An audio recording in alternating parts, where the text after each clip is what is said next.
Hi, I'm Jonathan Rogers, Game Director on Path of Exile, and welcome to GGG Live.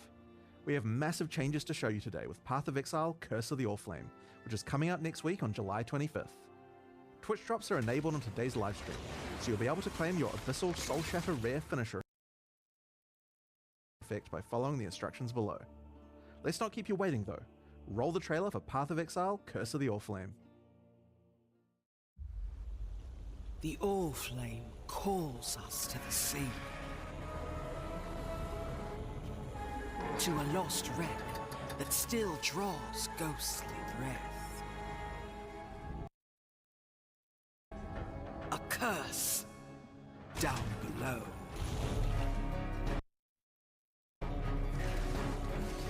With my lanterns, we can explore the sea floor. We must find the source of the Oriflame before the brine rot. Somewhere in the blackest depths, bounty and death await.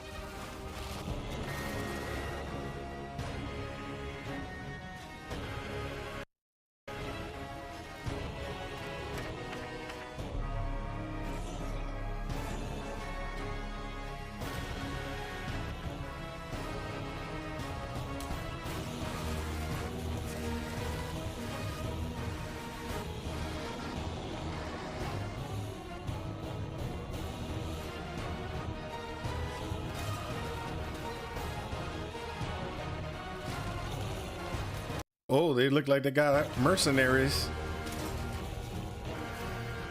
Mercenaries are active. We will have mercenaries.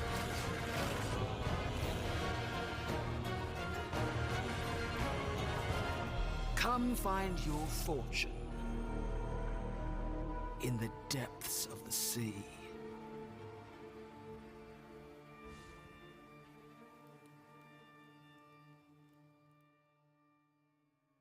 In today's stream, we'll be walking you through all the details of Path of Exile Curse of the Oriflame, where you'll comb the ocean floor discovering sunken artifacts of forgotten origins, fight the horrors of the deep, and do your best to keep from being crushed by the waters above you.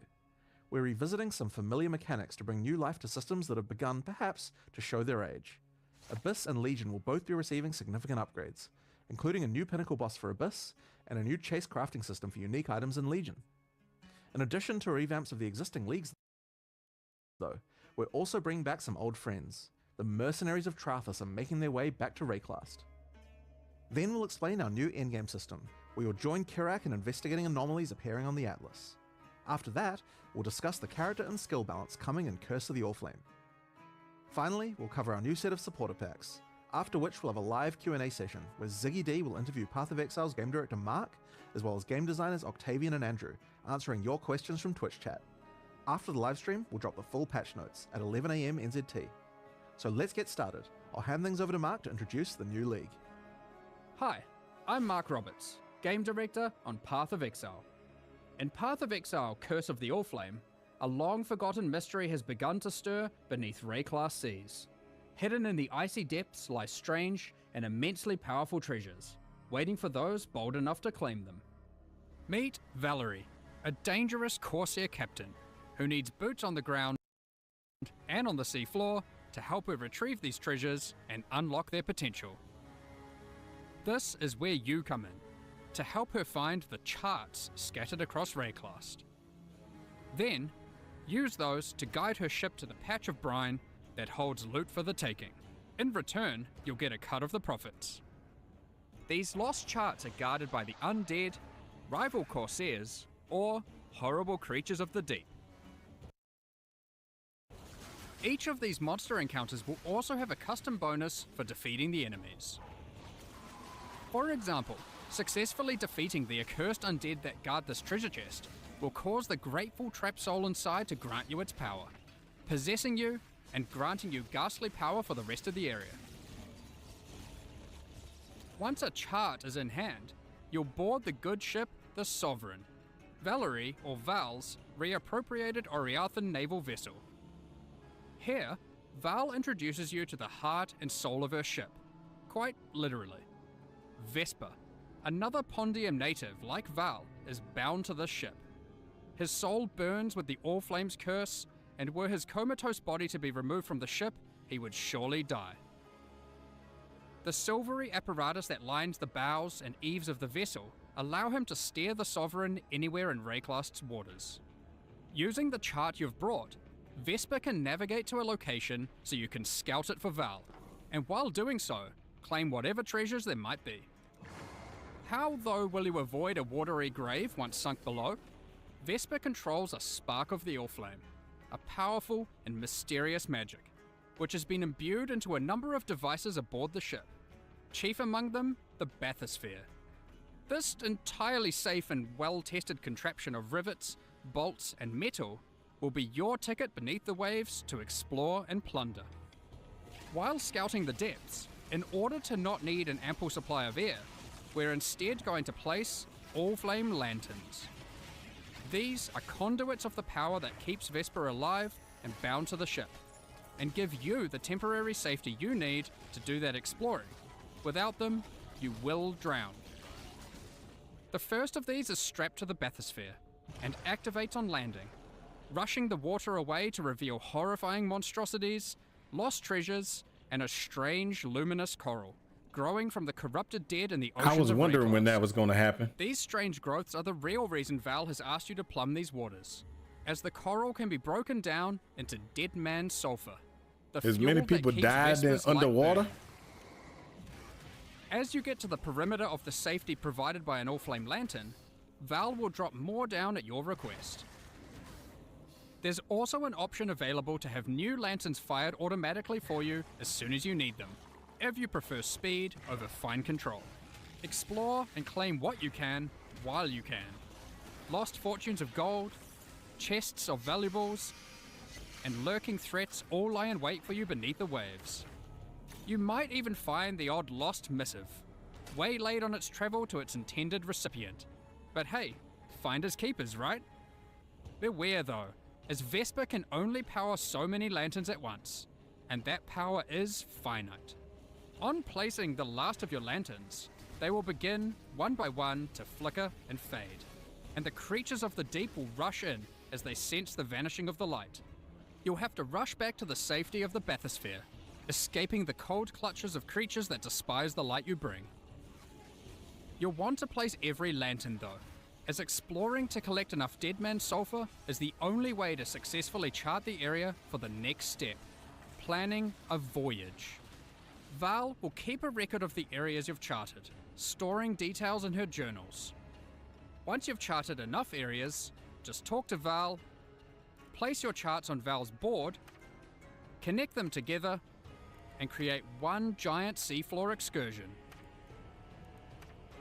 Each area you chart will reveal a special modifier that applies when it is used as part of a voyage, applied to either the charts adjacent to it or the whole voyage.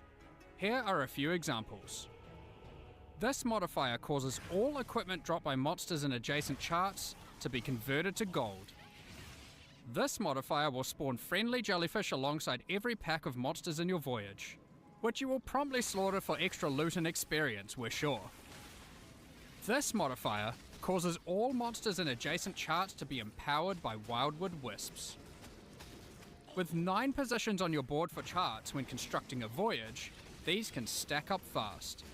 There are also charts which can take you to specially rewarding areas of the ocean floor. Fields of anchors strewn with treasure chests full of loot, Kalguran shipments lost at sea, and sunken abyssal pits teeming with monsters, to name just a few. There are even some ancient artifacts you might find and resurface. Additionally, the edges of the voyage board track the currents of corruption flowing through the waters of Rayclast, with randomized effects being rolled with each new voyage to affect the charts placed adjacent to them. These add even further rewards to your voyages, and can shake up the way you choose to place your charts.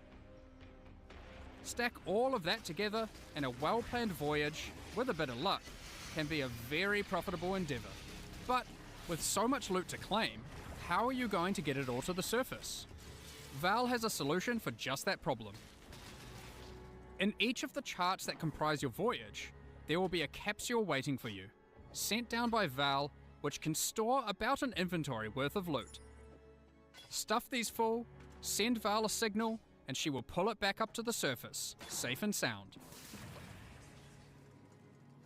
Since voyages are built of 9 charts, that's a lot of opportunities to send back plenty of valuables. Once you're satisfied with the plunder from your well-planned voyage, find any of these capsule locations and call the bathysphere to it as your ticket out. Val will send it down to your rescue, as fast as she can. You just need to survive until it gets there. Good luck! Once you do, don't forget to empty all those capsules full of loot. Now, back to all that dead man sulfur that you've been hard at work gathering. Is that just to keep the Sovereign afloat and Vesper alight? No, it's not. Once you've got a bunch of it, head below decks, and you'll find the heart of the ship at work. Whilst Vesper's body remains above deck, burning away in a contraption of tarnished pipes and corpse-stained glass resides Vesper's soul, and you'll find him to be a pretty crafty fellow, if a bit melancholy. That's where this league's item crafting system comes into play. Give Vesper an item, alongside a currency that you could normally use on that item, and an ample supply of Dead Man's Sulfur. That item is then split into a multitude of ghostly forms, each of which will be the result of having applied that currency to the original item. You can then pick which of the ghostly outcomes you like best to keep for yourself.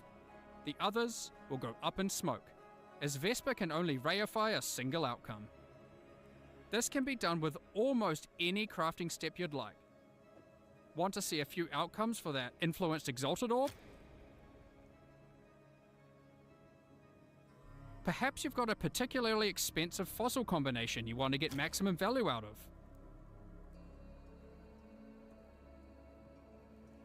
Do be wary though, as the more potent the craft, the more sulfur Vesper will require to see it done.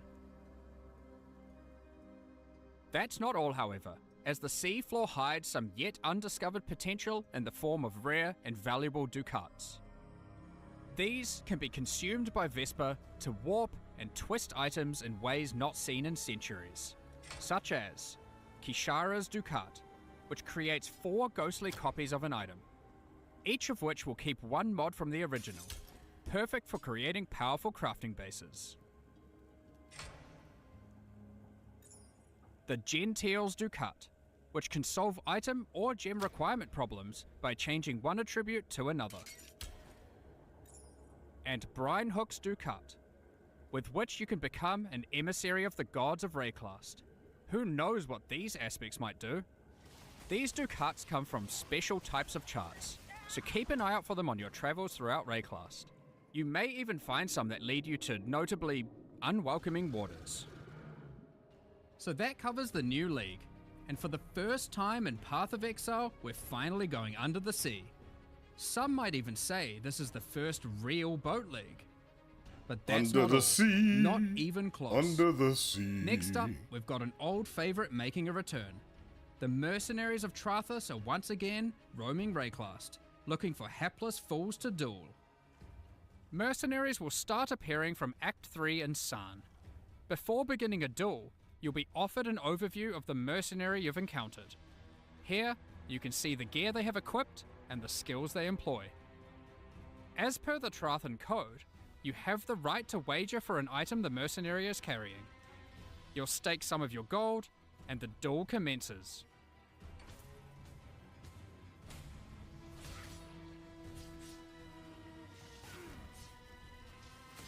If you lose, you forfeit the levied gold, and the mercenary will teleport out, repulsed at such a poor display. Win, however, and to the victor will go the spoils. In addition, if you win the duel, the mercenary will aid you as an ally for a number of areas. Trathan mercenaries are powerful allies to have in Rayclast, assisting in a number of ways. Some mercenaries can provide you with powerful auras and buffs, while other mercenaries can do all the killing for you. While in map areas, if you don't like anything the mercenary offers, you have the ability to request their warrant. A warrant is a promise to return and duel again at a later date. A call to action that calls that specific mercenary to a future map, with the same set of skills, but a new set of items. A mercenary will only grant their warrant once, however, preventing you from fighting that mercenary in every single area. Warrants also allow you to trade specific mercenaries to other players. It is important to note that unlike in Mercenaries of Trathis League, having a mercenary does not count as a player party member. So having a mercenary does not increase monster life or the quantity and rarity of items dropped from monsters. Given that, you may be wondering, but what if I really like a mercenary I found? They have a great personality and powerful skills. Is there really no way I can keep them as an ally permanently? Well, you can, but only if you are a Scion. For the second time in 6 months, the Scion is getting a new Ascendancy class, the Luminary. The Luminary is a natural leader, lighting the way for others to follow. Becoming a Luminary immediately lets them allocate the Noble Blood passive, allowing them to permanently hire any mercenary they find in Rayclast. Luminaries can have up to 3 permanently hired mercenaries, 2 in reserve in towns and hideouts, and 1 as an active ally in combat. Unlike with regular mercenaries, you can change the items permanently hired mercenaries have equipped, opening up innumerate potential build possibilities. By default, permanently hired mercenaries cannot be equipped with unique items, but these passives enable them to equip specific types of uniques, while the legendary arms passive empowers mercenaries that have many different unique items equipped. Luminaries have the flexibility of becoming a support character to their mercenary, or having their mercenary support them. The Oath of Fealty and Golden Glory passives empower your mercenary by using your link skills on them. The Loyal Bodyguard and Bestowed Knighthood passives enable your mercenary to protect you in combat, as well as enhancing their aura skills. As with any old league that we add to the core game, we have added full Atlas Tree and Scarab support. Here are just a few examples. These passives allow you to much more easily target the specific types of mercenaries you want showing up in your maps. The Loot and Pillage passive gives mercenaries a chance to drop all their items when defeated, instead of just the one you selected. The Trathan Scarab of Renown makes it so the spawned mercenary is covered head to tail in unique items. And the Trathan Scarab of Infamy forces a more powerful, infamous mercenary to spawn, accompanied by 2 other That's gonna mercenaries get for a abused truly big time if unfair it duel. drops too often. Unfair for That them. unique thing. There's even a few entirely new mercenary types, one of which is found exclusively on the seafloor in rare Curse of the Allflame encounters. Sellswords of Trathis won't be the whole of your problems in 329, however, as the denizens of the Lightless are getting some much needed updates. Congrats, with the are we did yet modernization on and getting rework 80. of Abyss. MTX is enabled. When we brought Abyss I over believe. to Path of Exile 2 and Rise of the Abyssal, some functional changes to the mechanic were made to improve the gameplay significantly. In Curse of the Allflame, the majority of those changes will be making their way back to Path of Exile 1. The existing Abyss content had some notable problems. Aside from being very dated, it also required the player to follow a crack as it opens, often backtracking throughout already cleared areas. Now, as you approach an abyssal pit, and the cracks leading up to it, you will find that it is already open and spilling forth abyssal energy into the surrounding area, subjugating the souls of enemies unlucky enough to be within its influence. Slaying these enemies will send those souls spiraling down into the pit, drawing the attention and ire of the minions of Kulamark that dwell beneath. Slay enough of them, and the Abyssal Legion will spill forth from their domain to tear you apart.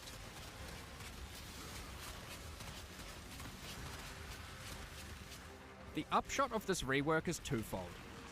Firstly, there is now much more visceral feedback in the moment-to-moment gameplay of Abyss, with audio and visual cues drawing the player along. And most importantly, you'll never need to chase a meandering abyssal crack around a map ever again.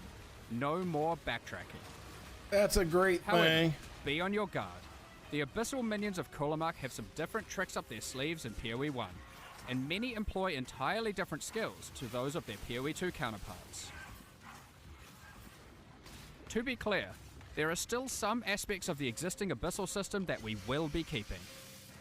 Abyssal jewels and items with Abyssal sockets will remain. In fact, we have given Abyss a similar treatment to what we did with Dell fossils in our last release, moving Abyssal rewards out of other areas of the game to make Abyss the exclusive source of Abyssal jewels and Stygian vices. This will also come with a complete refresh of Abyssal scarabs and Atlas passive tree investment, with some truly dangerous and wild new ways to take on the lightless hordes. Lastly for Abyss, but definitely not least, Abyss is bringing an entirely new endgame pinnacle boss, with its own set of brand new unique items. I want it. This boss has a very unique way of accessing it. What does this eyeball do? Good luck figuring this one out. Let's move on to our next league being reworked, Legion. Every league should have distinct and interesting rewards that are exclusively available from that mechanic. Drops should be This enabled. allows players to specialize in certain corners of the game, rewarding those who engage with a given mechanic. Legion is next on our list to receive this treatment. Despite having a unique combat mechanic, we felt Legion didn't have interesting exclusive rewards outside of timeless jewels. While incubators were technically exclusive to Legion, they effectively granted the same rewards that you could get elsewhere. So, what are we doing about it? Firstly, incubators are being removed. No longer will you have to remember to apply incubators to all your equipment every few maps. Instead, we will be adding a new type of reward exclusive to Legion, vestigial unique items. Legion generals and maps will have a chance to drop a new type of currency item, enshrouding crystals. These can be used on your unique armors. You can then take the enshrouded item to the domain of timeless conflict, which might look a little bit different to what you remember. A giant crystal emerges from the center of the domain, and there appears to be some sort of entity trapped inside, potentially the reason that these armies are engaged in eternal conflict. At the base of the crystal are a number of smaller crystals. Clicking on one allows us to place our enshrouded item inside. As we then kill monsters in the domain of timeless conflict, our gloves within the crystal begin to transform. And once you have killed enough, the crystal becomes volatile and looks ready to fracture. I wonder what will come out. Our Shaper's Touch transformed into a Malagaro's Virtuosity, but now the Malagaro's Virtuosity has a trace of the original enshrouded item bestowed upon it, in the form of a vestigial implicit modifier. As you can see, enshrouding crystals allow you to transfer powerful modifiers from one unique item onto another. Here are some more examples of vestigial unique items. Helmets, boots, gloves,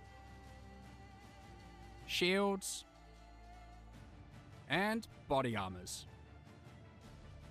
In addition to vestigial items, we are also making a number of small improvements to Legion.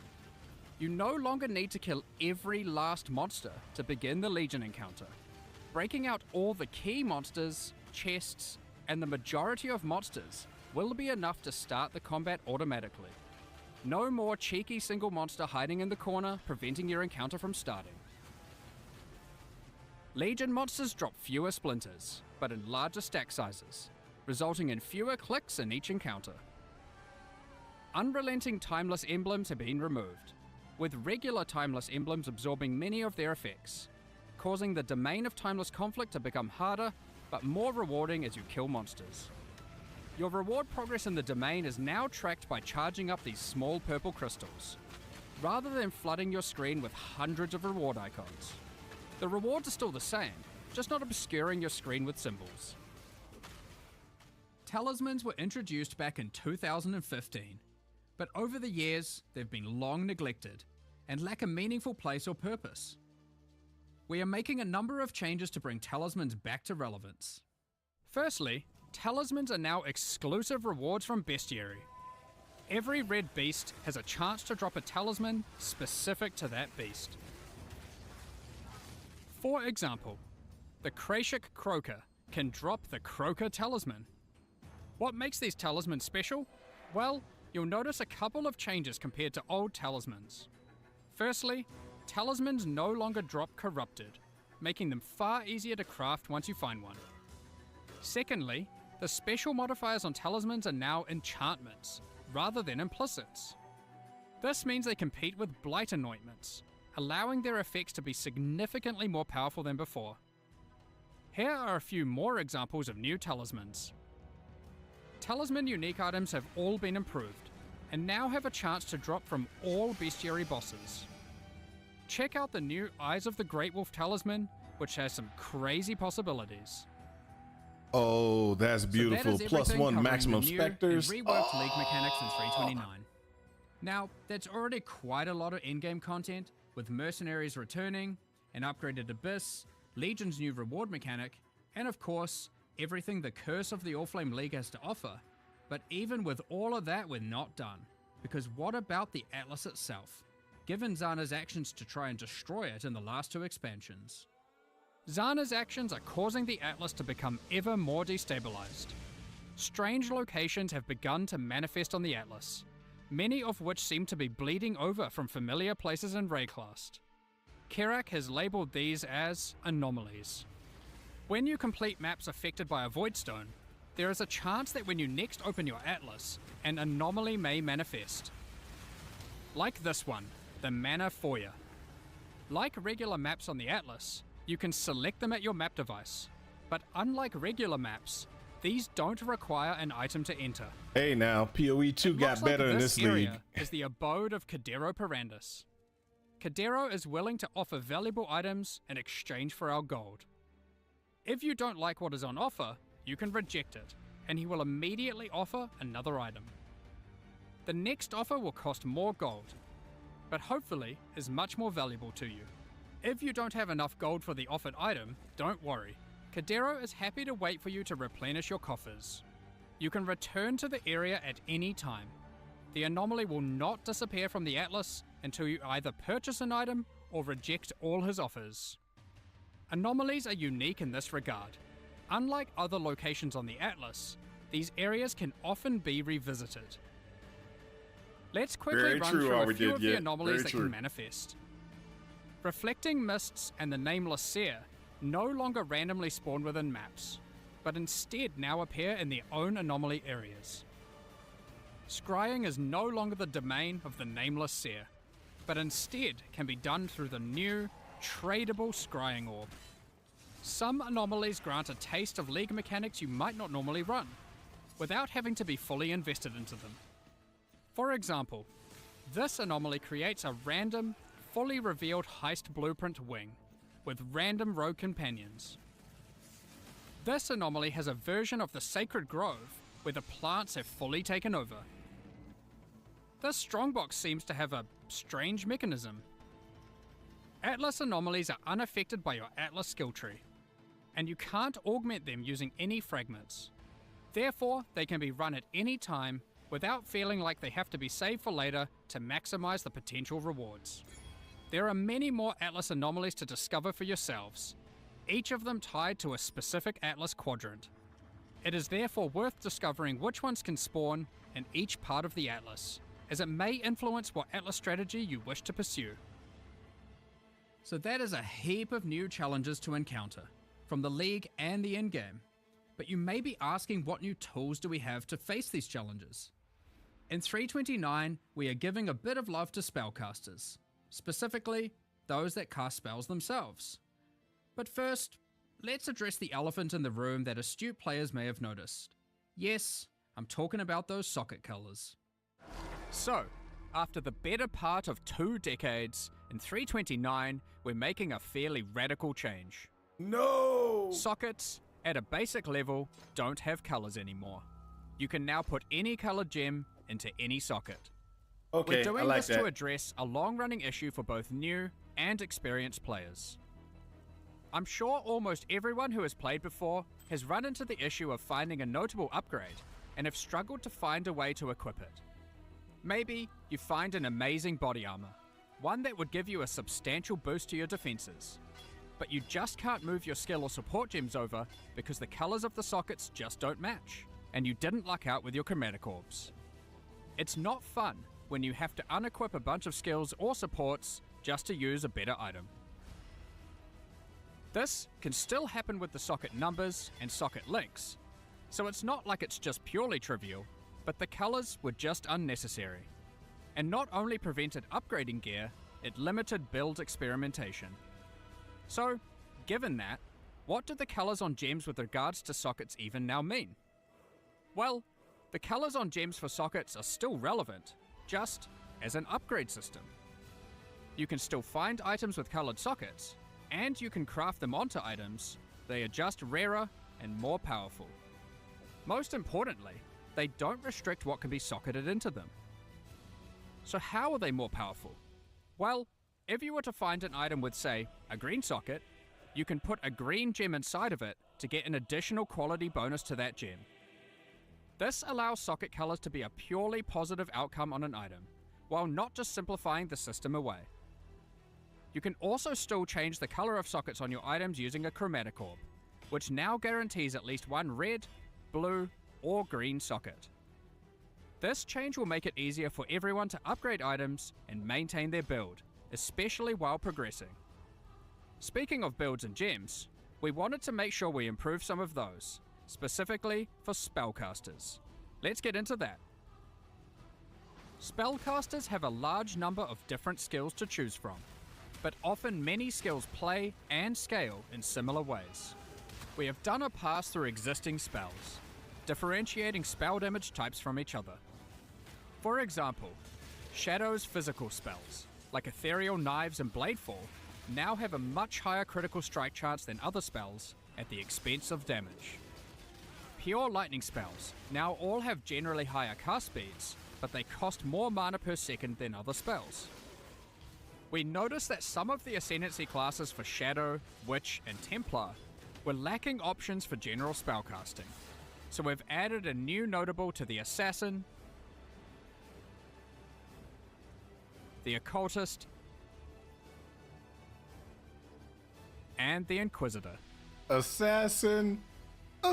We are also introducing a new skill, Mana Infused Staff, that infuses your staff with arcane energy, raising your block chance and reducing the mana cost of your spells. In addition, when you are hit by an enemy, you retaliate with a wave of arcane lightning, dealing damage based on your maximum mana.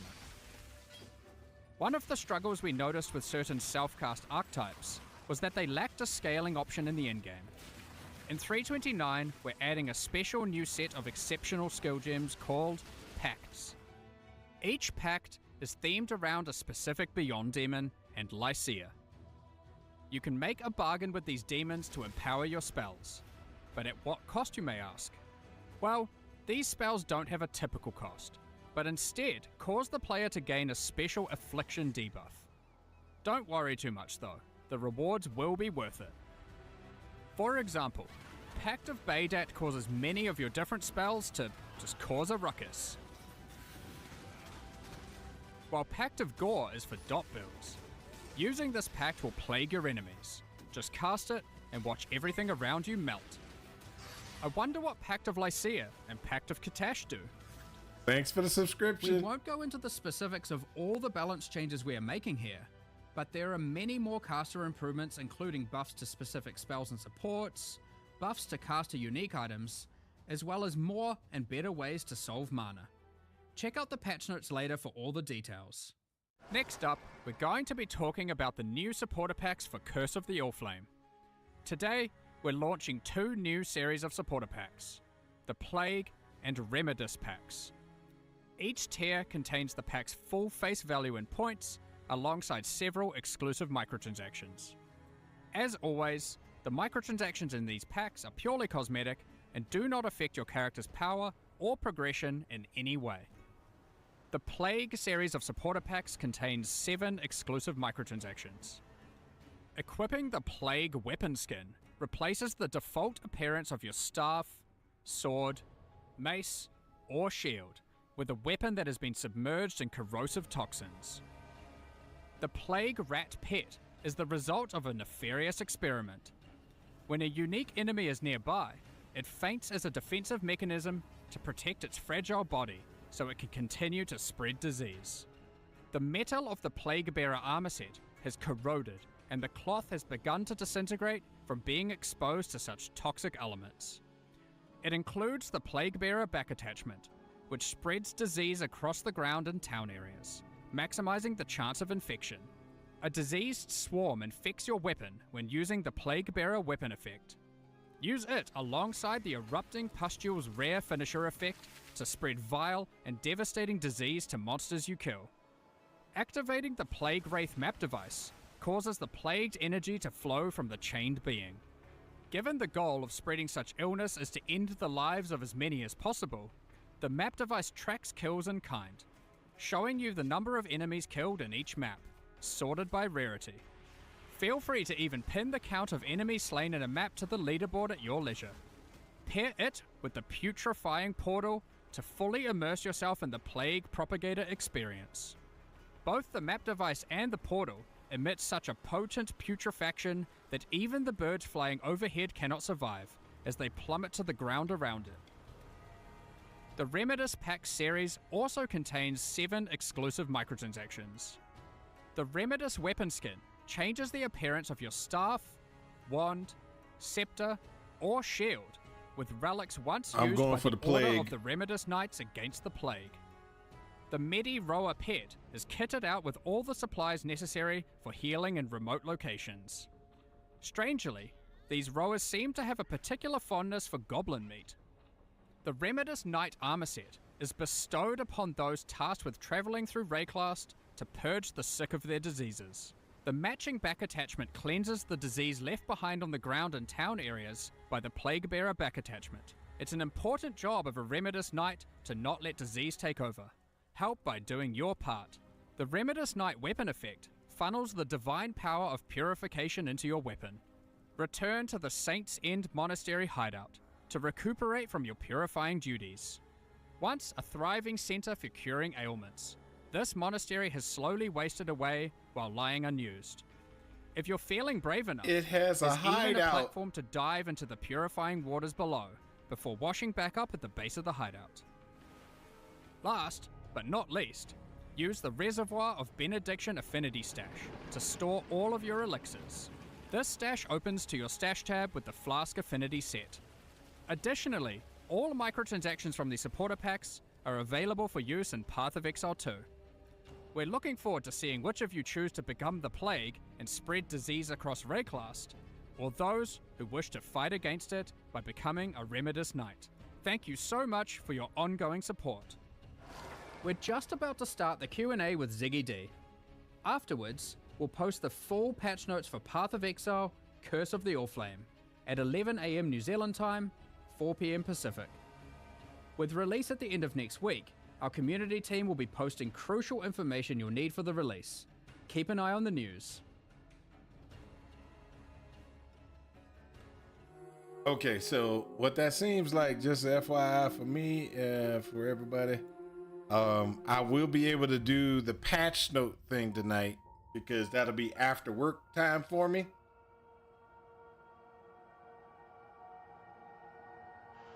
But yeah, that seems like there seems to be like some really cool stuff.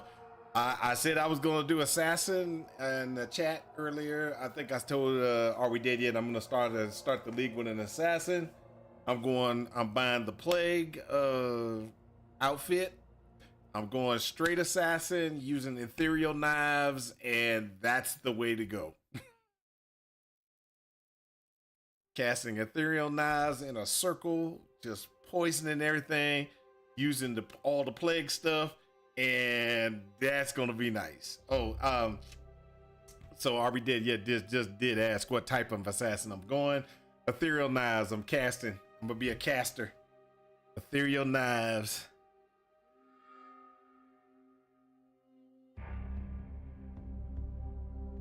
They did talk about a node, and it looks like that node, what you get is you get an increase.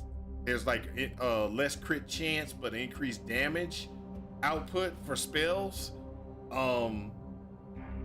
That might be some interesting thing, and it might not actually cause any problems, especially if you're using ethereal knives or or the vortex, because they said they're increasing the crit capability of those particular things.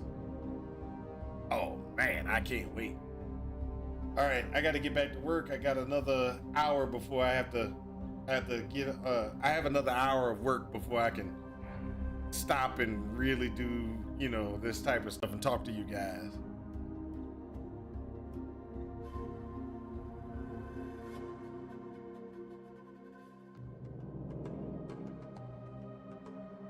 Oh, hold up.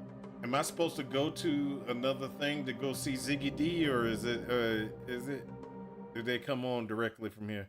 Okay, they do. G'day, Exiles, and welcome back for another Q&A for 3.29. We are joined here by, it's a little bit cozier here than usual. We have game director Mark Roberts, along with lead game designers on Path of Exile 1, Octavian and Andrew. And Andrew, welcome. This is your first time joining us on the Q&A. So are we good to dead have you yet? here. I'm going to continue to keep some streaming other podcasts and things in the past before, but it's exciting to have you all here for the podcast. I got about another hour, so that should be of, like, Ziggy what D. it At is the end of Ziggy D, I can switch over to Octavian normal, and Andrew work on, for which Path of means that Exile, I so will people be can on kinda stream. understand where your expertise lies, maybe. Yeah, so for Path of Exile 1, I've been working on it for primarily for quite a few years now. And typically I'll dip my hands into everything and related to the expansion. However, in the last few expansions, Chris has been handling the majority of the league stuff, and I typically handle most of the other bits and bobs. So yeah, for example, in this one, things like Mercenary and Legion and the balance, I would have had a hand in.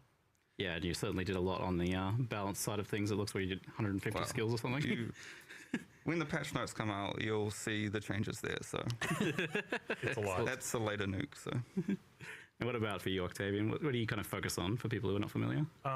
So the last few leagues, Mercenaries, Mirage, and now Curse of the Allflame, I've been, sort of leading the design on the league mechanic itself.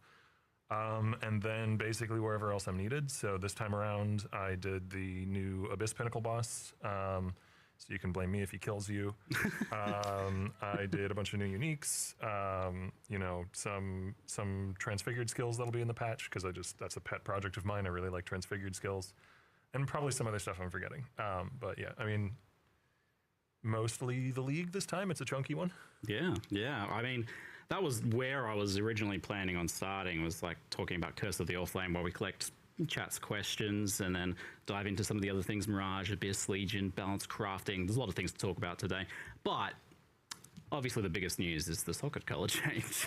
It's the one everyone kind of seems to want to know about from what I've seen.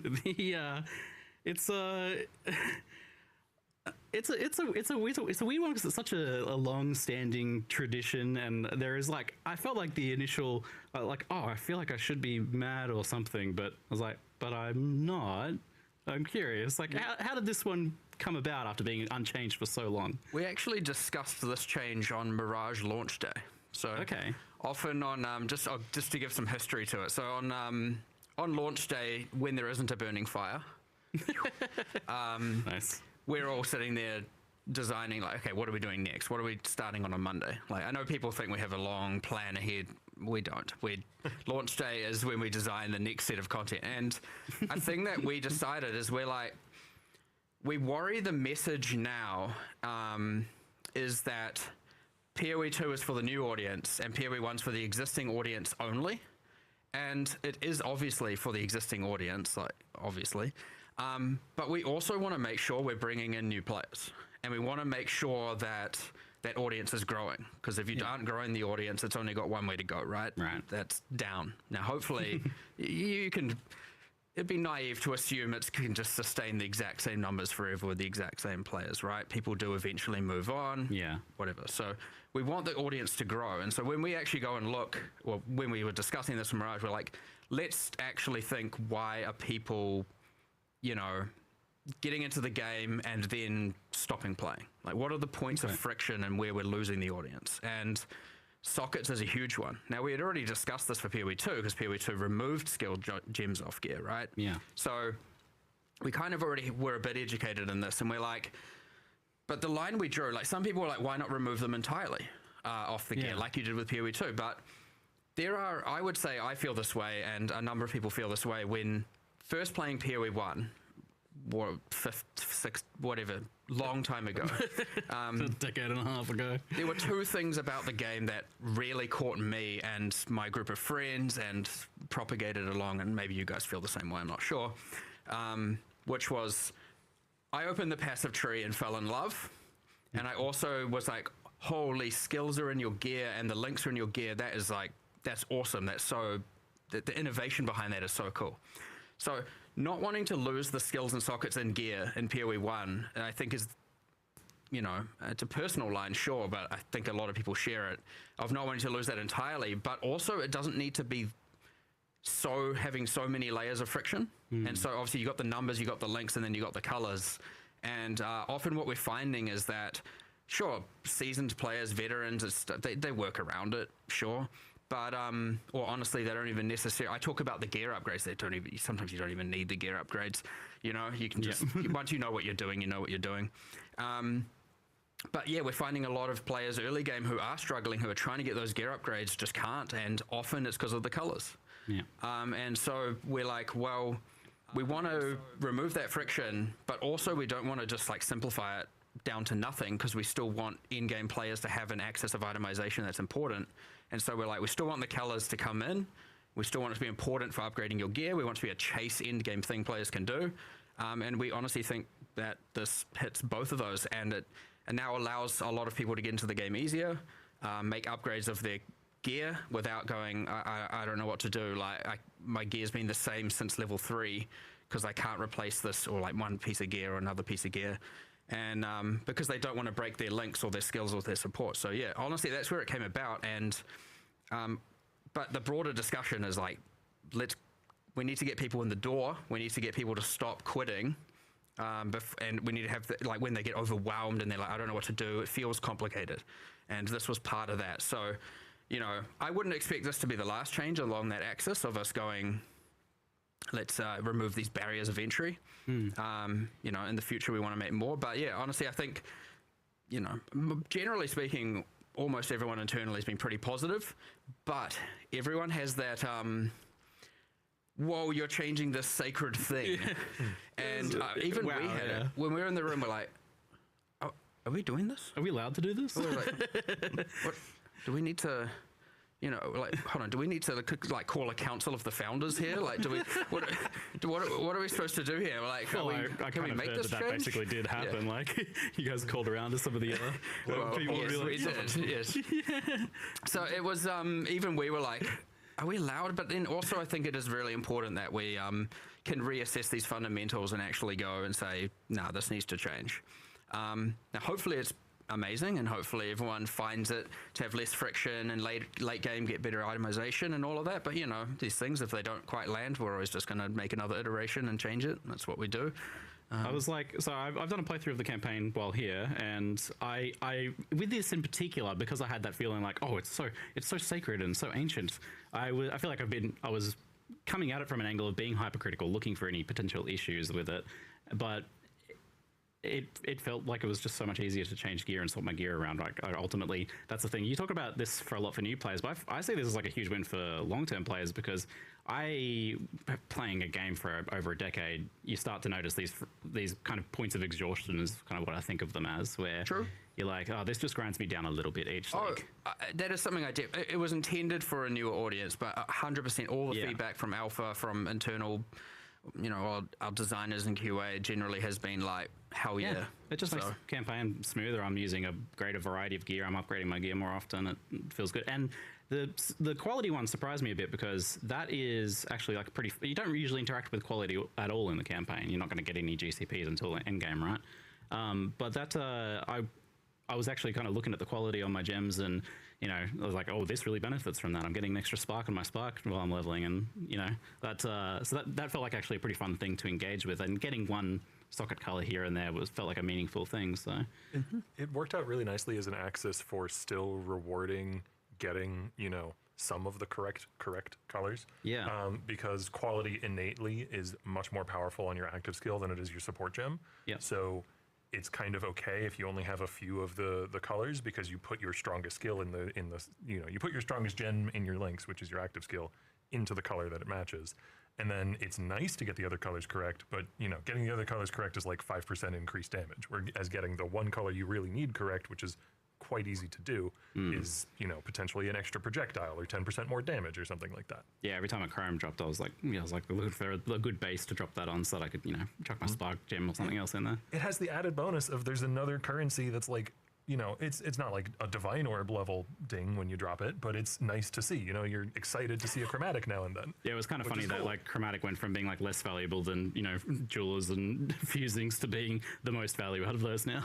Yeah, just to clarify, chromatics are much rarer now than they were before. Yes.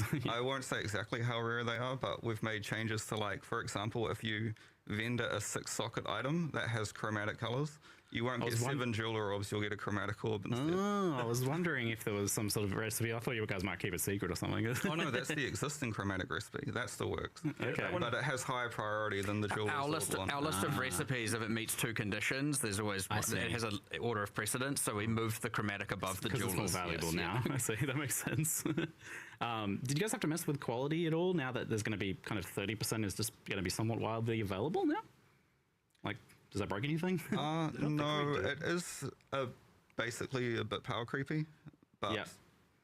I think we had to make a number of changes to existing uniques that interacted with socket colors, but I think the only one that really got a nerf was Diala's Malefaction. Instead of granting 30% quality to green socket gems, it's now 20%. Okay. But if you put a green socket gem in, it's 30%, which is what it had before, so... And that's my follow-up question is, there's uniques that interact with socket colors. Have these sorts of things been updated? In particular, I was like wondering, like, do you guys do anything with Tabula Rasa or just kind of leave it, I imagine? I don't know. It didn't need to change. Yeah, I mean, that It's one kind of just six-link. works, doesn't it? 6-link, still a 6-link, yeah. Still 6-link. Yeah, but Skin of the Loyal and Lords, they just generate with 6 coloured sockets. Yep. So you still want to get the right colours, but... Yeah, but it's much easier to actually use them now. What else did you do? Pariah. Yeah, so we audited all of them. Some of them we were like, this is not a good unique, we should buff it. So Pariah, for example, is one that is now much stronger than it used to be. Yeah, there's subtle changes, but in general, like the design of the uniques didn't really need to change at all, like Triad Grip and the Untouched Soul, those type of things. I just realized this makes like a favorite thing for me is like early league buying like a corrupted 6-link and finding the right colors for that was sometimes tricky, but now like you can use any, right? Because you can put a blue gem in a green socket, you just don't get the bonus. Yeah, Skin of the Loyal's early league is going to be far more accessible now. Yeah, cool. Interesting. So that inadvertently kind of makes 6-links much more available early league, it seems. It's like something maybe you wouldn't even really think about with this, but there you go. Yeah, in a way, yeah. Yeah, all right, cool. Volobs did a thing with sockets, so I imagine that changed, right? Well, to clarify, when you do get a socket color, so for example, if you're using like a strength base type, you still have, when a socket generates, it's still got a much higher chance to be a red socket compared to a blue or green socket. So it still rolls socket colors based on the attribute requirements. Now, a Valorb does what it used to do before, where when it's generating socket colors, it can still re-roll socket colors. Yeah. I think instead of granting white sockets, now it does the inverse and it grants a colored socket. But that colored socket will just be a random red, green, or blue. It won't care about the attribute requirements of the item. So a way to get off colors or something, maybe. Yeah. Interesting. I imagine the crafting bench probably changed. But then again, with chromes being more expensive, maybe it didn't need to. So a chromatic orb guarantees a colored socket, but we also have crafting bench options which guarantee 2 colored sockets and guarantee 3 colored sockets, but for varying amounts of chromatic orbs. I can't remember the exact and numbers. now that they're going to be much more valuable as well, that makes sense. It almost kind of solves itself there. Well, super interesting. I look forward to seeing how people feel about that after they've had a chance to play around with it. But, my impressions of that have been pretty positive so far. If anything, like, I guess if there's any negative I could probably nitpick about it, it seems that maybe like it removes some of the identity from those items, mostly more in the campaign where you're not seeing their colors come up all that often. So like armor, energy shield thing is not necessarily as distinct from an invasion thing since you can change them around a lot more. Was that something you guys were worried about at all with this? Not really. You think they A get little enough of bit. their identity I from understand the that it is, especially from the visuals. Yeah. But like the item holds itself, you know, Yeah. and with respect to its defense type, its mods. But yeah, I mean, I get that. Almost everyone, I was just thinking about it now, or I play with sockets always shown. I don't think I've seen anyone in a long time not play with sockets always shown. So I was just thinking that, like, generally when you're looking at an item, in fact, you're not really seeing its item art. You're just seeing some combination of colors. So yeah, generally you're going to be like, hey, this doesn't look like how it used to look. But I would honestly say that that doesn't need to be part of it. So it shouldn't need to be part of its identity. Nice. Even though I get that it will feel that way, for sure. Well, I know this was the main change for this expansion, but on the side, in your spare time between working on Socket Colors, obviously you made this thing called Curse of the Orflame. This is a pretty unique and I think delightfully goofy mechanic. It's definitely a weird one. At first I thought, it's delve but moist, but then that seems to be oversimplifying it a little bit. Because it's also got a little bit of a blend of other ideas and definitely seems to very much be its own thing. I'm curious, how did this idea for this like Subnautican League come about? You know what? Strangely, it actually didn't even start from the point of we should go to the ocean floor. What I wanted was a league where, you know, you're exploring in similar sort of to the Wildwood, because I like that mechanic, but like a league mechanic where you're exploring and trying to uncover things as you go. And it was originally going to be, I believe, like bestiary adjacent, where it was going to be in like the spirit realm where all the bestiary bosses are and you're like clearing spirit fog. But that was not a thing that we had nearly the assets to be able to pull off nearly as well as like an ocean themed league, because you can, you know, go look at half the monsters in the game that pre-existed and they're on the coast or they're near the shore or they're on an island, and therefore, you know, it's crabs and horrible squid creatures and starfish and all that. And so it just made a lot more sense to go with an ocean themed league. And from there, everything just kind of exploded into being. Yeah, a lot of that also inspiring. Like the same mechanic can often be applied to many different themes in different ways, and so a huge part of the win there, he's talking about ocean biome assets, creatures. Well, we had just done Act 4, right? You know, so, and PoE 2, so all of a sudden we have islands and sea creatures and everything there, and it's like, okay, well, we like to reuse stuff and port it back and use so we get to use all the modern art. The other thing is the environment artists are familiar with those assets, so when they're trying to put together all these things, they know exactly, and the level designers, they know exactly where everything is. Makes it way easier, and then you don't have to like look through and find 13-year-old assets and stuff trying to go like, okay, how can I reuse this? And then, yeah, it's nice to have full art sets of modern art, because when you mix old things that aren't what we call PBR and non-PBR, when you have the old PoE 1 assets intermixed with the new modern assets, they stick out like a absolute sore thumb. So yeah, going in, obviously, it's when you're picking a theme, it's often good to look, what art do we have? How can we use that or reuse that?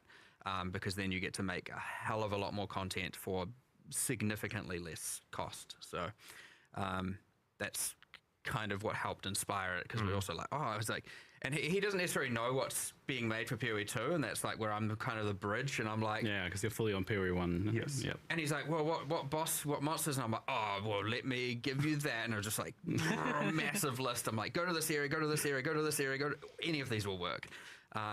Big starfish and all that stuff, and so Sea otters. yeah, I love otters. So, yeah, The otters so, definitely caught me by surprise. we had a task that we hadn't finished called Demon Otter.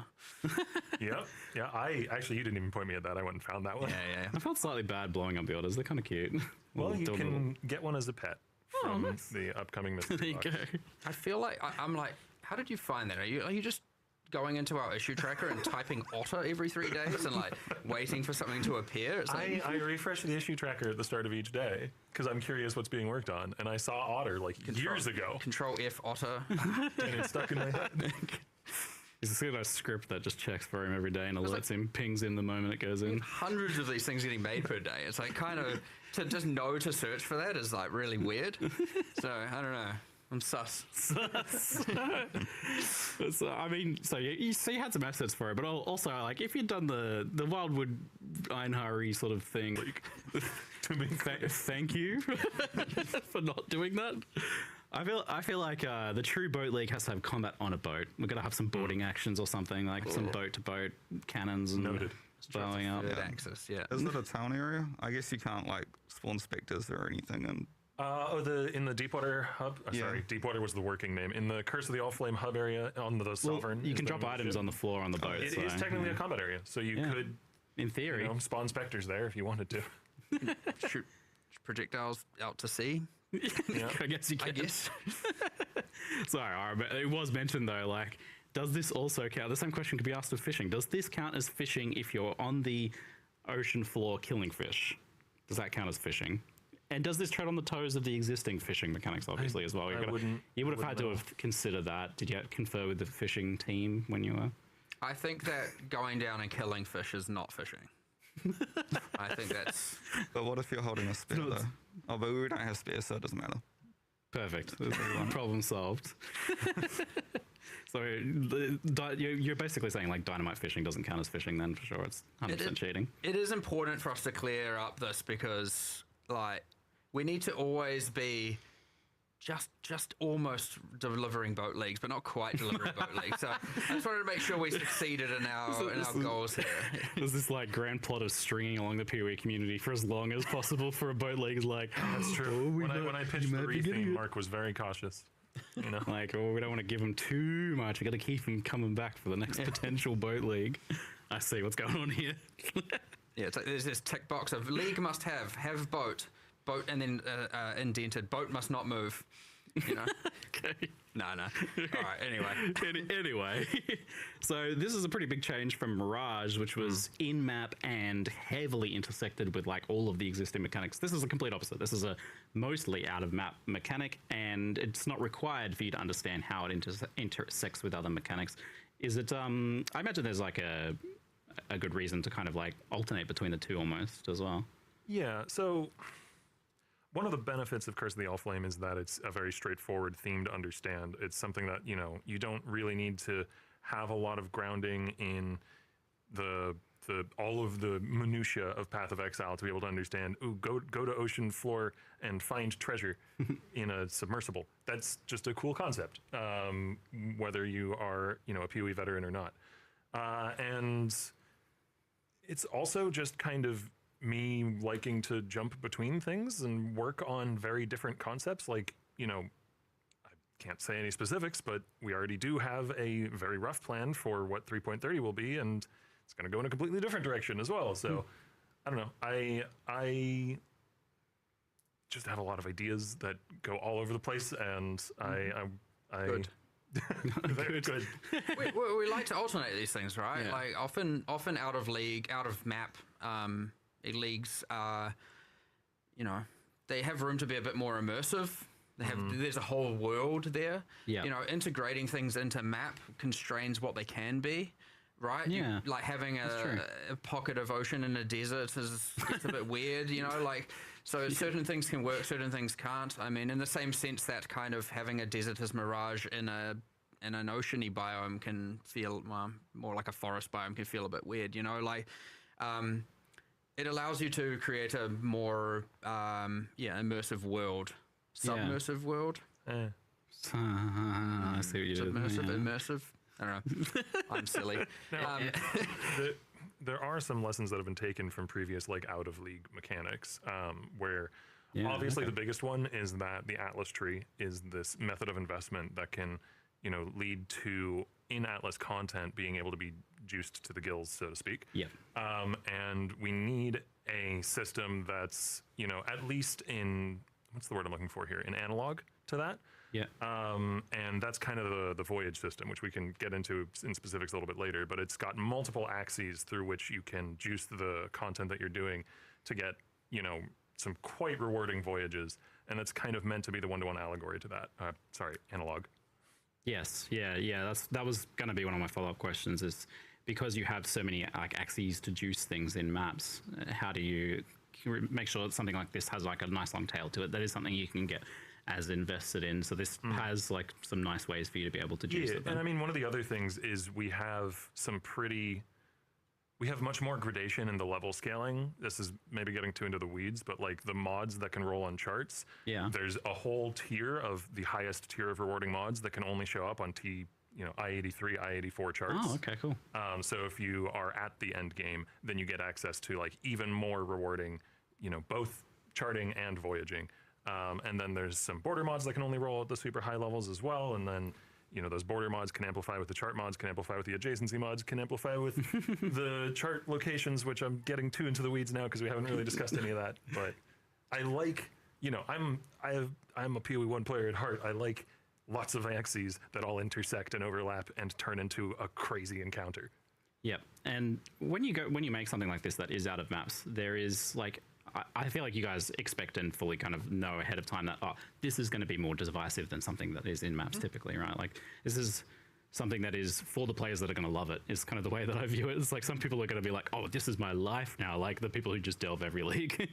So I imagine then, how does that kind of like shape the design of this? Like, I imagine you're like able to take more risks or something with it, be a bit more crazy with it to try and suit that? I wouldn't say necessarily.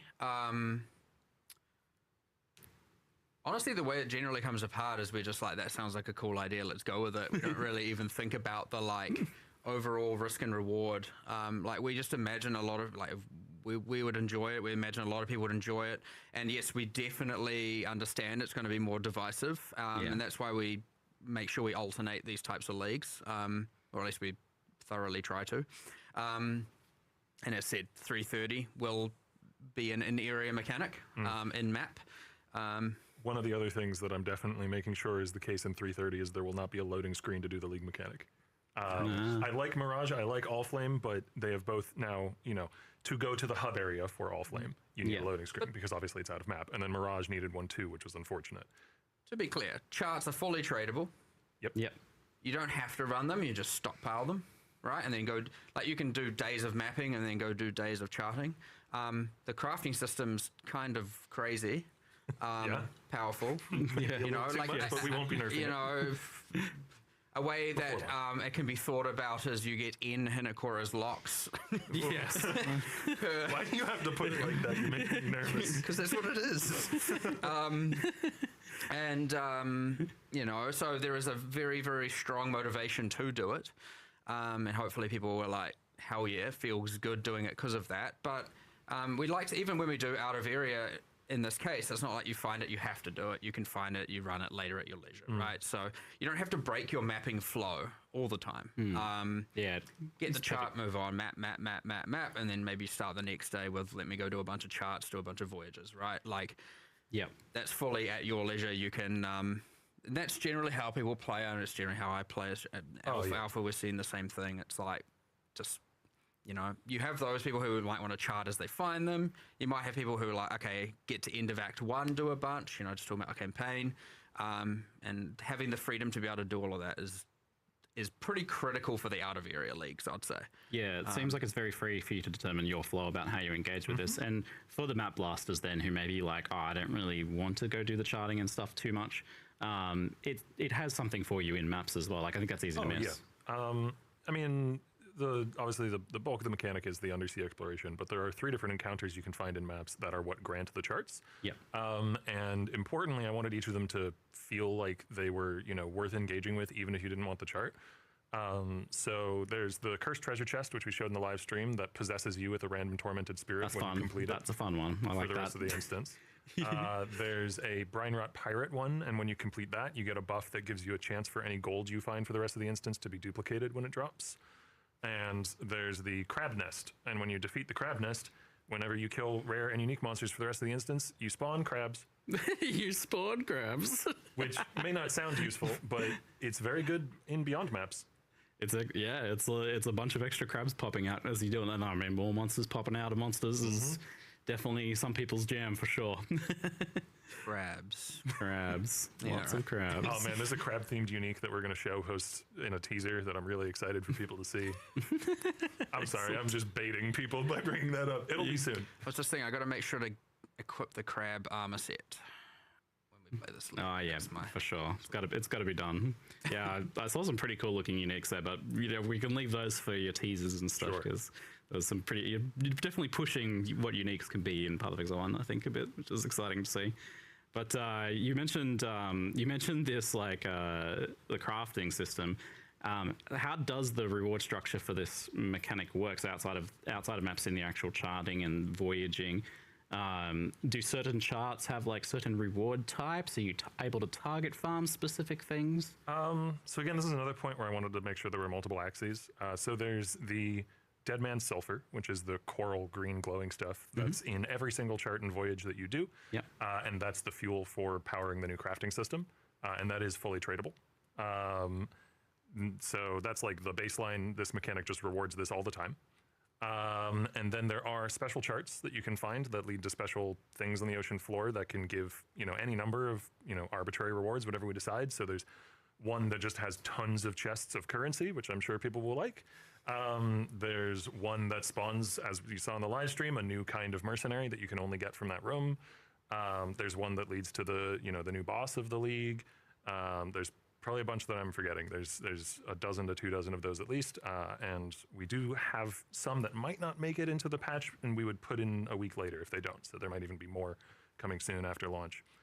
And then the third thing is there's what we call a scattered object system in the league, and this is why I'm personally really excited to play, because it scatters a bunch of predetermined random rewards, like chests of currency or a chest with a unique, or the message in a bottle that we showed on the stream that you open and it just gives you some random valuable unique, or potentially I think a reflecting mist is what we showed. Essences, strong boxes, golden lanterns that give you permanent rarity for the rest of the instance, tons of stuff. We tried to get dozens of outcomes in there, and those are just scattered on the ocean floor, and they give you the feeling of exploring to try and find stuff. You're not going completely blind though. Every lantern that you place has a little indicator on it, and that indicator will point towards the nearest scattered object, nearest reward you might want. So you know where to go to place the next lantern to find a treasure chest or whatever it might be. Yep. Yeah. Something different to say the Wildwood, where you just go, I'm going that way. Yeah. This one at least gives you a guidance to go, I'm going to find something if I go over here. Yeah. Now you don't know what the something is necessarily. It could be an essence monster or a strong box or a chest with a unique in it, but it will be something that you would want. It doesn't. Technically, there are also mines on the seafloor that explode when you step on them. They're not very frequent. The lanterns don't point at those. Okay. You're not getting fully baited. I thought that's what you're getting. I was like, they better not point at those. Yeah, you're implying there's some sort of reward to get. No. Yes, some sort of reward, sweet release. As again, the comparison to Wildwood there is that it ensures a minimum. You're getting something out of it. Yeah.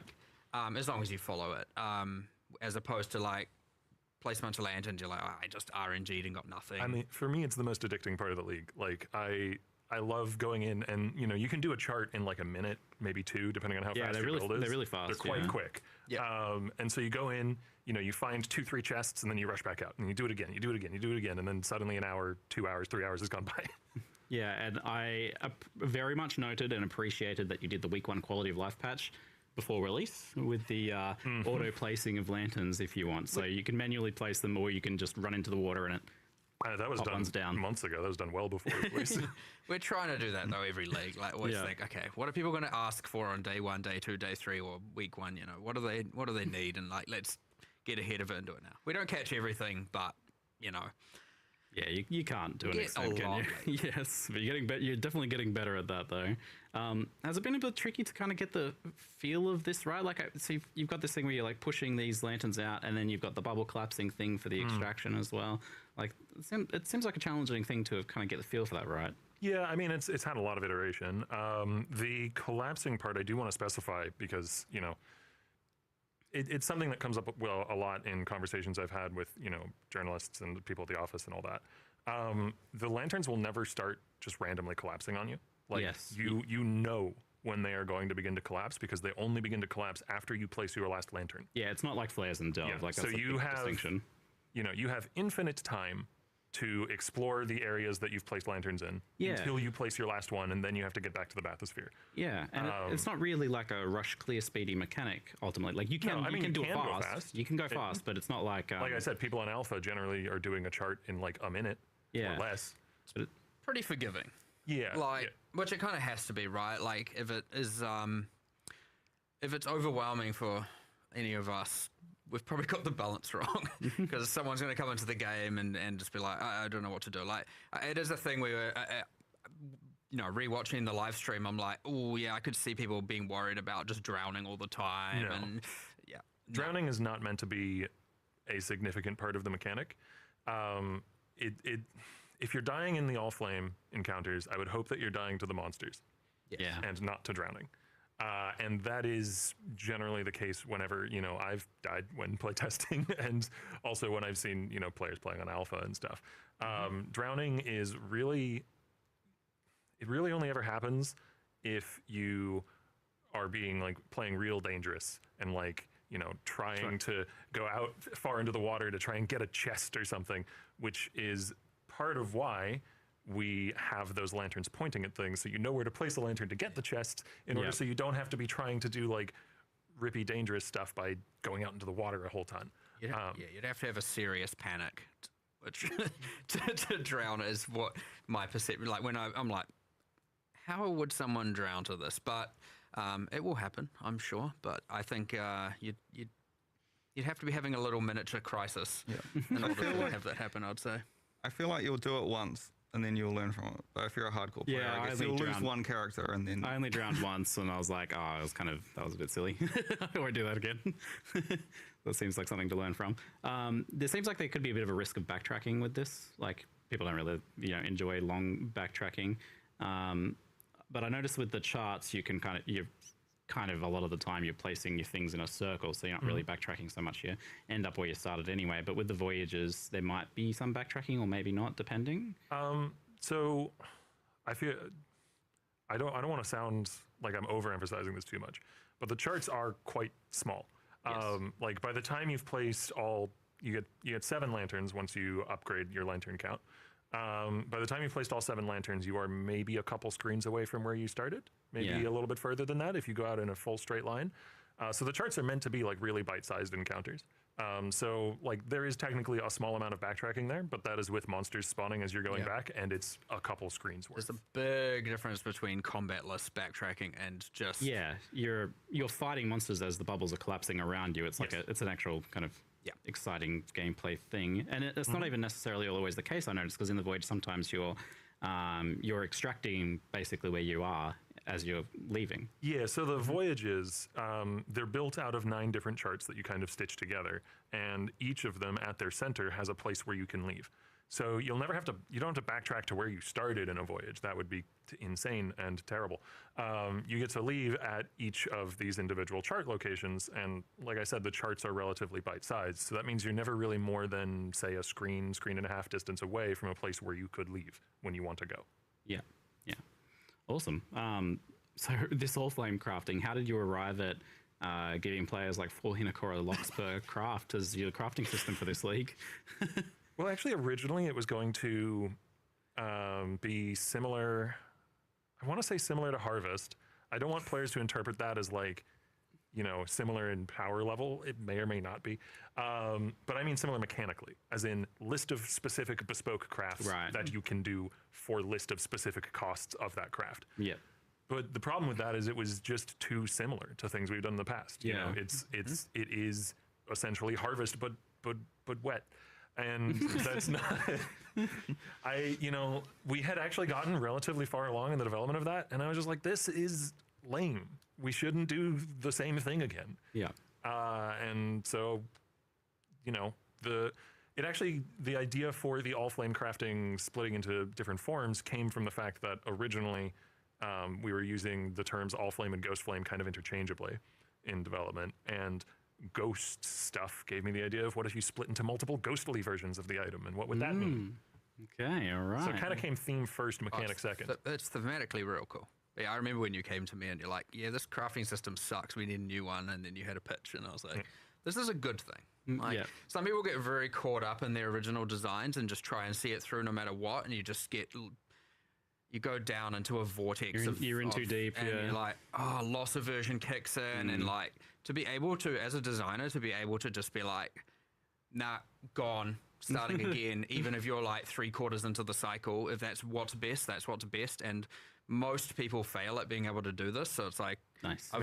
when you came to me for that, I was like, wow, okay, this is cool. I'm happy. I did feel bad telling our lead programmer for the league, Jeremy, that your work, we're actually going to be changing it. Though a good amount of the infrastructure was able to be kept because it is still UI-wise very similar, where you like put in item, click craft to go. It just changed to now you also put in a currency with the item that you want to use it on or use on it.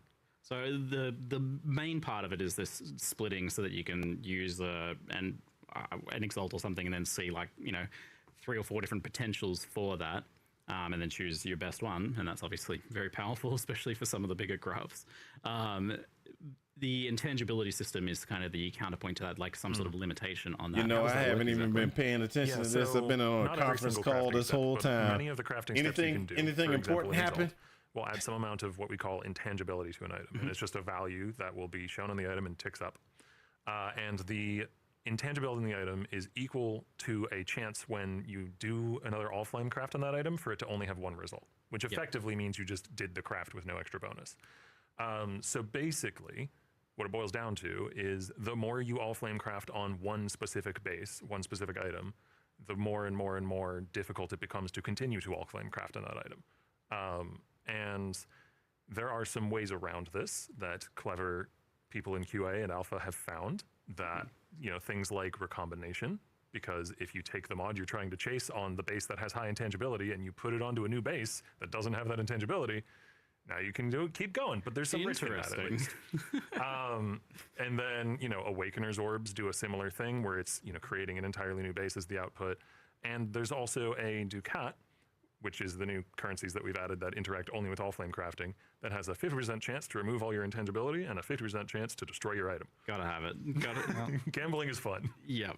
I guess on that note, the gambling side of things, it seems like the Varlorb won't work with this. No, it does not. What's the reason for that? It's both a case of balance because it's one of the ones that would be most insanely strong. We've tried to limit it as little as possible. I would say 95%, maybe even 98%. I don't know the exact numbers. Something like that. High 90s% of currencies work with this. But also for me, I understand this is very subjective. Some people may disagree with this take. For me, it's a theme thing as well. Like, I really don't like this super special Vol magic just kind of working with weird ghost magic that doesn't hew together well in my mind. But that is very much me alone who is holding that subjective take. Even just taking that whole random unpredictability and turning it into like, for normal mod, like Exalting, for example, sure, there's going to be some good outcomes. But for the fact that you can take that whole risk out of the Varlorb, or like most of it, it's honestly just a bit demeaning. Like I'll tell you would never use a Varlorb. Oh, for sure. Aside from this way. Yes. With this being the case. So that in itself is kind of bad. Now, however, I was like, if we had time, which we didn't, I was like, have it do something else. You put it in here and the two magics collide and who knows what happens. Cross the beams. The Varlorb just says it modifies unpredictably, so, he won't be lying if it did something unpredictable in some other different way, but that was, hopes too high kind of situation. It was too difficult. One other, I know this isn't pertaining to a specific question you asked, but one other thing I want to make sure is getting across, because it was too in the weeds to go into in the live stream, is it is performing that craft on the original item X number of times, which means the outputs are independent of one another.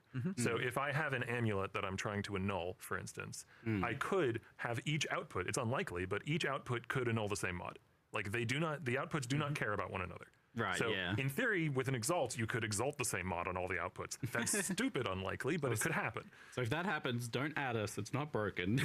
That is how it is meant to work. It is doing the crafting step of the currency item on the original item X number of times. It doesn't mod block itself, effectively. Yeah, that makes sense for sure.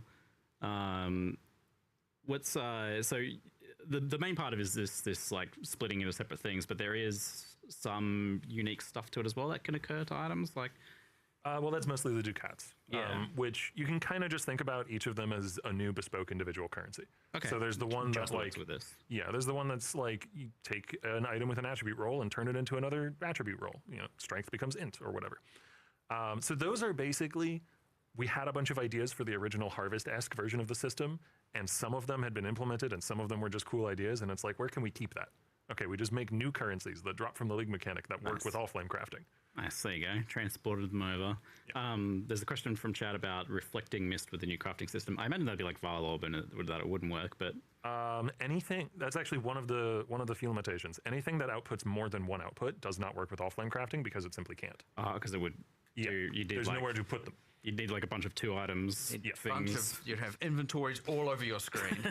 You put a mirror of Kalandra in, and then you only get 1 item back. So Okay. Technically, this is not something that anyone should do, but technically a scouring orb works.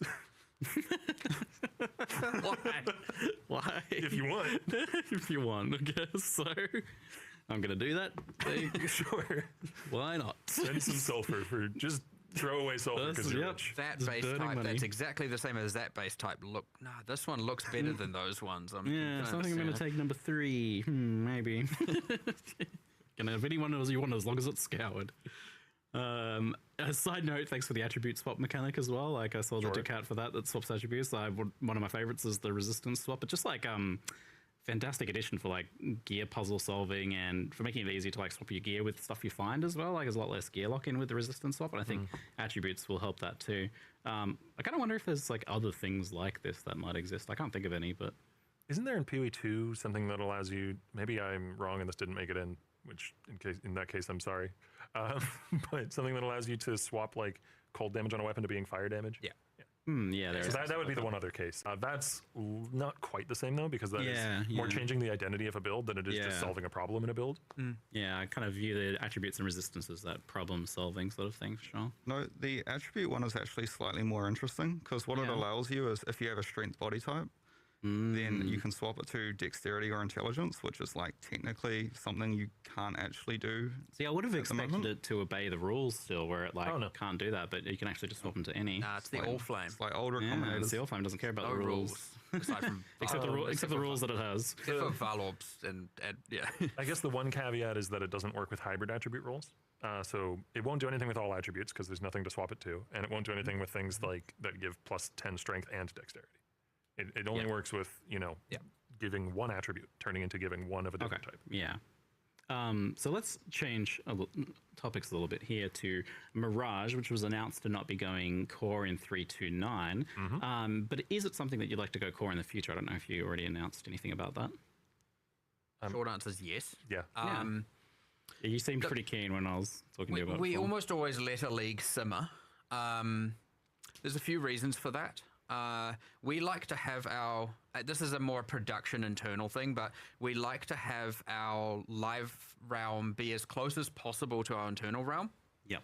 right? And so if let's say we're having to make fixes to the live realm, we have to be open to be able to make fixes to the live realm. So if all of a sudden we've redone the code base to not be a league and instead it's now core, we've made all these changes and everything, the capacity for us to then fix things on live becomes significantly harder.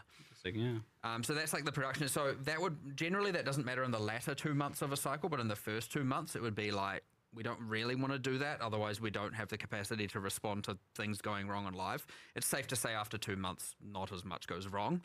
But then you've only got 2 months to now do all the changes on top of the fact we've got this to prepare. We've got all the other content coming in. So like adding that in itself just causes some problems for us where we're like, oh, now we have to, how can we figure out how we can make these changes and get them on live without having what we are committing to internally be even close to what's on live? And so that's a more like, it's something maybe the players don't really often think about because it's really a problem exclusive to us internally.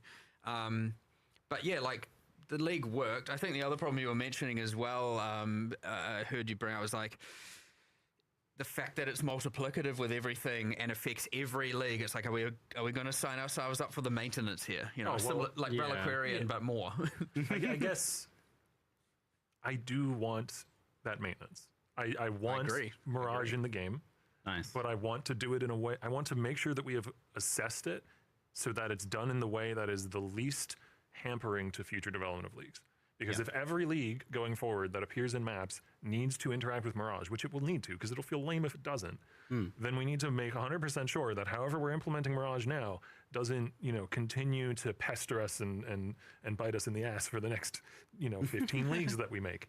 So I think it's very important that we, carefully take the time with its implementation. There's even the question of should the active league get That's true, manipulated by Mirage, or will that make Mirage feel 100% mandatory because Yeah. the active leagues in every area, and so you're kind of like, it's getting into that realm of like when we had passives for the active league on the tree and they felt mandatory because it was always there, and it's like, Yeah.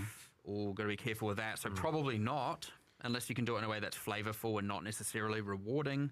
But it will come. There's some decisions we need to make and time to do it, of course. That's always the main constraint, time. There is another question of if Mirage is even like an investable mechanic on your Atlas tree. Like we Yeah. could implement it similar to like the Asmeri Forest, where it's just something that randomly appears in your maps, and then It almost sounds like that might be a better idea for this one, because like it's really good news that it's going core. People seem to really like Mirage quite a lot, but it is one of those things that it seems like it has a danger of becoming like there's an issue in PvP at the moment with like I'll be cities back. feel like they're mandatory. Like you have to have like if you're going to do your juiced content, you've got to do it in this thing because it's just so much stronger. So I could see the same thing being with Mirage. It's like, oh, you're crazy to not do that, and then it becomes another tier 17 kind of issue where it's like, oh, you need to do your juiced in that, or you're just wasting it. yeah, I feel like the Asmeri Forest sort of avoids that problem because you don't Yeah. know about it. And if Yeah, you're it's investing random, lots of yeah. like very expensive scarabs into it, then it's not like you're going to just keep fishing maps until you find it. Yeah, and hopefully. it's just it's just a super exciting win when it does happen. It's not something you can plan around necessarily. So I imagine that's probably the route. I suspect you most wanna people go. really just want to know when they're getting their shrine belt back. Yes, and that was my follow-up questions. Is like with that not going core just yet, but maybe in the future. In the meantime, there's a few things that people are pretty excited about. We'll start with Screams of Desiccated, then like the. So the uniques will not be going core just yet. There are a few other bits and pieces from Mirage that will be going to core, though. Just earlier this week, I added Atlas passive support to Heist for the blueprints that have the special implicits that cool. guarantee certain rewards at the end of blueprint wings.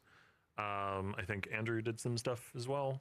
Yeah, so in sort of where like volatile valves are super cool. Yes. I wouldn't want to just. yeah. I think what we'll do is we've currently moved them to Sanctum, so it's a way of making Sanctum more rewarding. A bit more unique as well. And I feel like if Mirage goes core, we will probably keep Volatile Valobs as a Sanctum exclusive reward. Right, yeah. The other one that we moved was the Crystallized Rancor. That was the one that enabled all the new, like, the minion harvest craft that comes from a new Atlas anomaly. I think it was in the live stream. There's like the big harvest is returned. So when you get a boss in one of those, they always drop the Crystallized Rancor. Nice, cool. And this is letting you kind of make these things a little bit more distinct as well, which has always been a goal, to give each thing their own rewards. We are doing more and more and more of that, and people, you can see that with like Legion and stuff like that. So, by the way, and we have a goal there, which is ultimately two things. One of which is certainly more ambitious, but the idea would be that every single league that you can invest into, as opposed to ones that exclusively randomly spawn necessarily, every single league you invest into has exclusive rewards. Yep. That is goal one. Goal two is every single league you can invest into on the Atlas in particular has a pinnacle boss. And that's the way more ambitious. We will see if, like, so going there with Abyss now as an example, and the idea that eventually we will add more and more and more and more of them. That one, of course, is significantly more difficult to achieve. So I would expect more leagues to get exclusive rewards, and I would expect less leagues to get bosses in the short term, but eventually that would be the ideal goal. Awesome. Some already have them, some. And by the way, I wouldn't consider B Series 4 Spirit Beasts a pinnacle boss. Like, They're just some animals that are ghosts. Like, it's not, because it's too dated, it's too old. I mean, there's even some more recent leagues that don't quite live up to that. I would love to explore what a Mercenaries of Charthus Pinnacle boss means. Ooh, No promises anytime soon, but just personally, I would love to see what that even is. Yeah, of course. I've got ideas. I'm looking forward to seeing what those are. Refracting Fog is getting asked about for Mirage as well. Is that something that's going core in some way? Unless you did something along those lines, Andrew, I don't think so. Yeah, I'm pretty sure all of the other Mirage exclusive currency is cooling off for a league. So the Refracting Frog and all the Coins of Power, those type of things. There's a waiting until kind of Mirage goes core. Yep, and we'll reevaluate then if we want to keep them in Mirage, keep them in the game, or move them somewhere else. I know we had a bit of a track record of saying things will go core, and then they, we got now we've got Mirage on the list, we've got Harbinger on the list. Any others that are? We had Mercenaries on the list. Coda, maybe. Toda I was don't know. one. Sort of. But the idea is, we were like, okay, we're getting too many things that we're saying we will eventually do. Let's actually try and do some of them. And then we're like, okay, Mercenaries is the one, so that at least we're getting that done. I want people to be reassured that we're not just building up an eternal list of stuff we're never bringing back. And I will at least say we are actively working on Harbinger, right? I don't want people to think that's ignored. So just before everyone, I don't know why that would come up again, but just saying, these things are coming. We're not just doing a soon TM situation. You touched on Abyss as well, and so that's getting a pretty major rework with some nice gameplay updates there. But something that you touched on was that rewards are PoE1 structure, though. Like, they're not being copied over from PoE2. Yes and no. So Abyssal sockets, Stygian vises, Abyssal jewels, those all still exist and exclusively come from Abyss. Great. However, the chests that spawn at the, rise up out of the ground when Abyss is complete, those are more varied now. So it's no longer just like, here's a rare chest that drops stuff.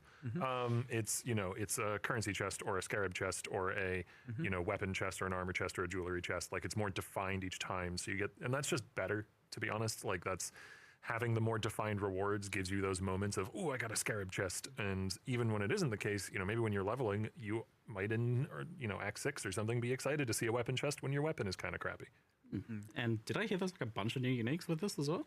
There are 6 and a 7th that people can find. Some secrets. I think So wait, the 6 can't be found? No, a 7th that people can uncover how to get. Let's put it that way. And just to be clear, I realize this is a little bit confusing in hindsight. There is a new Pinnacle boss. There are still the Liches. Yep. They are still there. And they still have their drops, so it is entirely new Pinnacle means new uniques, and a mysterious one. And the Delve, this is maybe a little Secret one, hyper specific, but the Delve Abyssal City still has the old Abyss monsters if you're feeling nostalgic. Oh, okay. Nice. Guess you missed those. I did feel that about Breach a little bit at one point there, so that's nice to hear. People are a bit worried about things like invulnerable snakes and weird smoke cloud mechanics coming over as well with this change. That's kind of that's the potential downside of what is like otherwise a very exciting thing. Is that going to be the case here? I arguably spent too much time, not arguably, definitively spent too much time on the Abyssal monsters as we ported them back, giving most of them new skills. Yep. Entirely. Like, okay, yeah. I just really like making monster skills, and I was like, hey, I can do this quick because it's done in bang this out in 2-3 weeks. It was not 2-3 weeks. You came to me one day and you're like, I've made a mistake. I've spent too long on the Abyss monsters. I'm like, okay, wrap it up, stop, move on. Right? Like, what can we do? But they do have new skills. There's no breakdancing invulnerable snake woman. Which is a sentence that I get to say as part of my job. And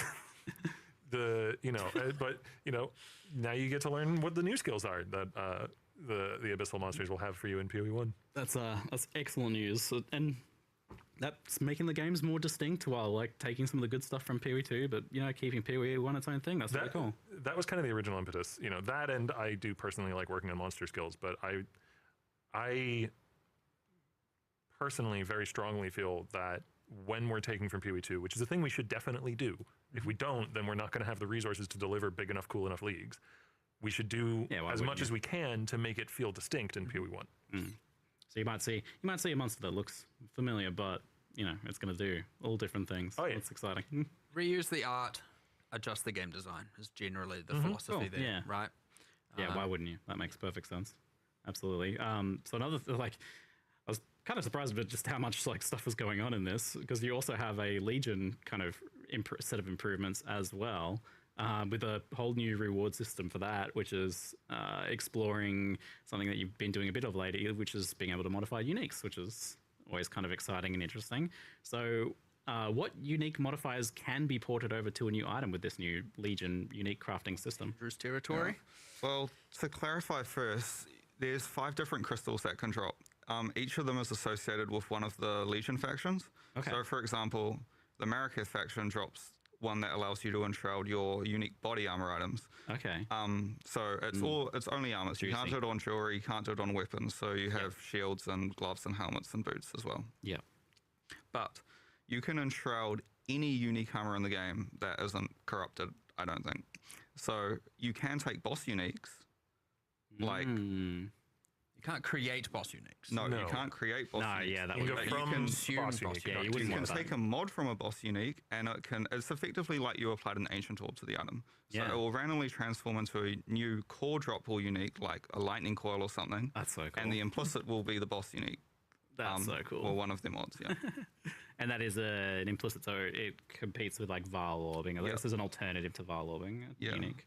I might be jumping ahead here, but I will say, well, I'll say at the moment we've done a big pass on Val implicits. So Val implicits also are much stronger than before. We will explore that a little bit in crafting So- for sure.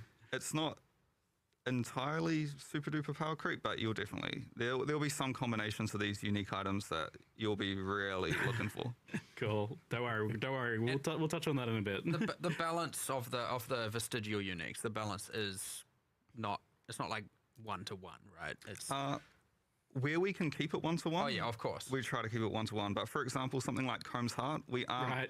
we aren't sending 1,000 life across to the new item. I think No it's like 1,000 life lightning I coils. think Still a it's lot, like though. yeah, it's Yes. like 250, I think. Yeah. 250 life lightning coils, pretty good. It's good. kind of juicy. I mean, I'm excited for Facebreaker with Doriani's touch. Right. That's my build. Yeah. Decided right there.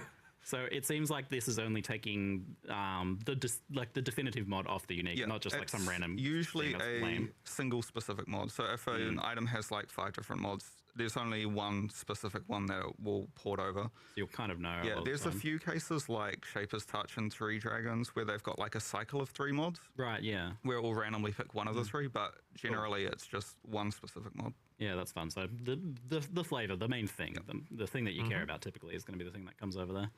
That is very exciting. I quite like this unique crafting stuff. It's cool. good to see you exploring that. I guess it's somewhat similar to Elder's Legacy, right? Like a little bit. The funny thing is, I think we designed these independently because we figured this out pretty early on in League development. So this would have been like 4 months ago or so that we figured out this Yeah. is what we're doing for Legion vestigial items.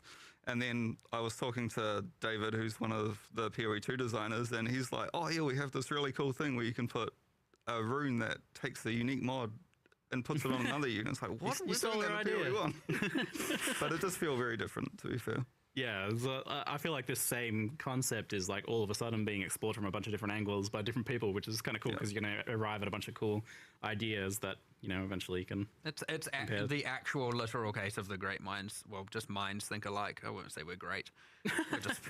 We're just minds. Come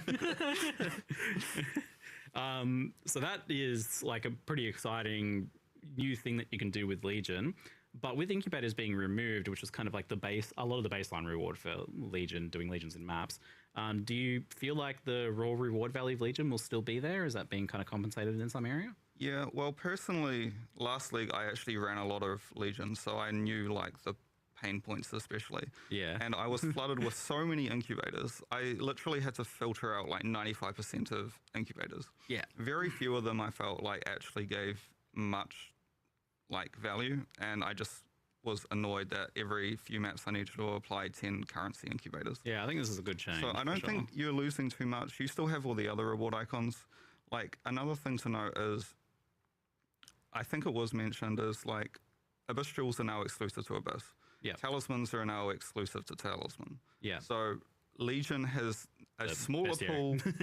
A smaller pool of rewards means you are seeing things like currency rewards, scarab rewards, unique rewards more commonly because Yeah, they're we've not- removed those other rewards. Right, they're from not the being pool. replaced. Yep. Like, instead of a random incubator that you're filtering out, it's going to be a currency box or something instead. So, okay, that makes sense. It's a nice side benefit of this whole, ongoing effort to get each league mechanic to give its own special thing exclusively. Yeah. Because it kind Good. of incidentally buffs the rewards of other league mechanics too, Like, were you ever really excited to see an Abyssal Jewel from Tujin when you rerolled his shop? You won't see those anymore. And now you might be excited to find a high level Abyssal Jewel from Abyss because the market isn't flooded by a 1,000 people clicking reroll on Tujin every day. Yeah, this is absolutely the right move. It gives people their niches, their little thing to be proud of. Like, I'm supplying the Abyss Jewels to the market. When it comes to like conceptualizing this, I know like Andrew came in. He's like, I got these pain points. I want to improve some leagues, and I think the thing we're trying to do here, and I hope it's something players prefer. Instead of going fix a little bit here and a little bit there and a little bit there across all the leagues, I'm like, nah, let's just go all in on a league, do the exclusivity. Give it an identity, be it a pinnacle boss or a reward system, upgrade it to uniques, fix all the problems with it, full fresh coat of paint across the board, and also quality of life, any just like, the whole you couldn't break out, you had to find the last monsters when breaking out a legion, and now you don't need to is like, honestly, a huge difference. Yeah, that was me lastly. I'm just cycloning through the whole Legion and I'm just going back and forth over it multiple times being like, why won't you start? Because I haven't tracked down the last monster hiding around a corner.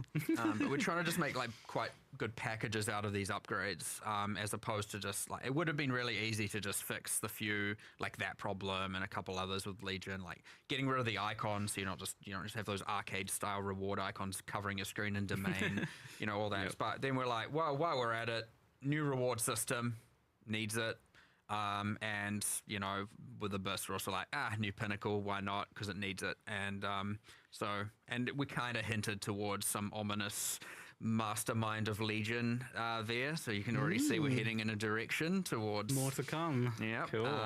But I hope players enjoy the more grander reworks as opposed to like what would just get lost in a few almost bug fix patch note style things across the board. So even though some leagues, because I know a lot of people can go, what about this league? What about that league? What about like, our idea is to just, Welcome to episode 48 we've got a new of our league. Comfy UI Here's a couple of tutorials. leagues we want to improve by giving them identity, fixing everything, addressing the gameplay concerns, and we're just going to cycle through them. And I'm sure by the time we get to the end, we have to go back to the start. So Legion rework to 2029. .com. There was a weird question from chat there. Can Foulborn unique mods become vestigial unique mods? That would be kind of wild. No, I think that's the other restriction of the system. You cannot use the currency on corrupted uniques and you cannot use it on Foulborn uniques because it's sort of like a different sort of magic. Right, yeah. Okay. They've been defiled in their own way. Yes. You're not crossing the streams. Things would start to get pretty complicated pretty quickly with that sort of thing, wouldn't they? Another thing that's been reworked and indeed come back is mercenaries.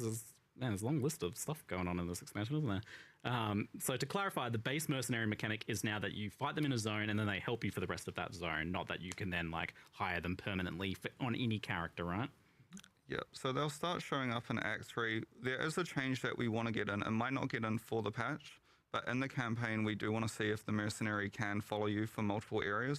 Oh, But like, if you, so in the campaign, it's like you find them in.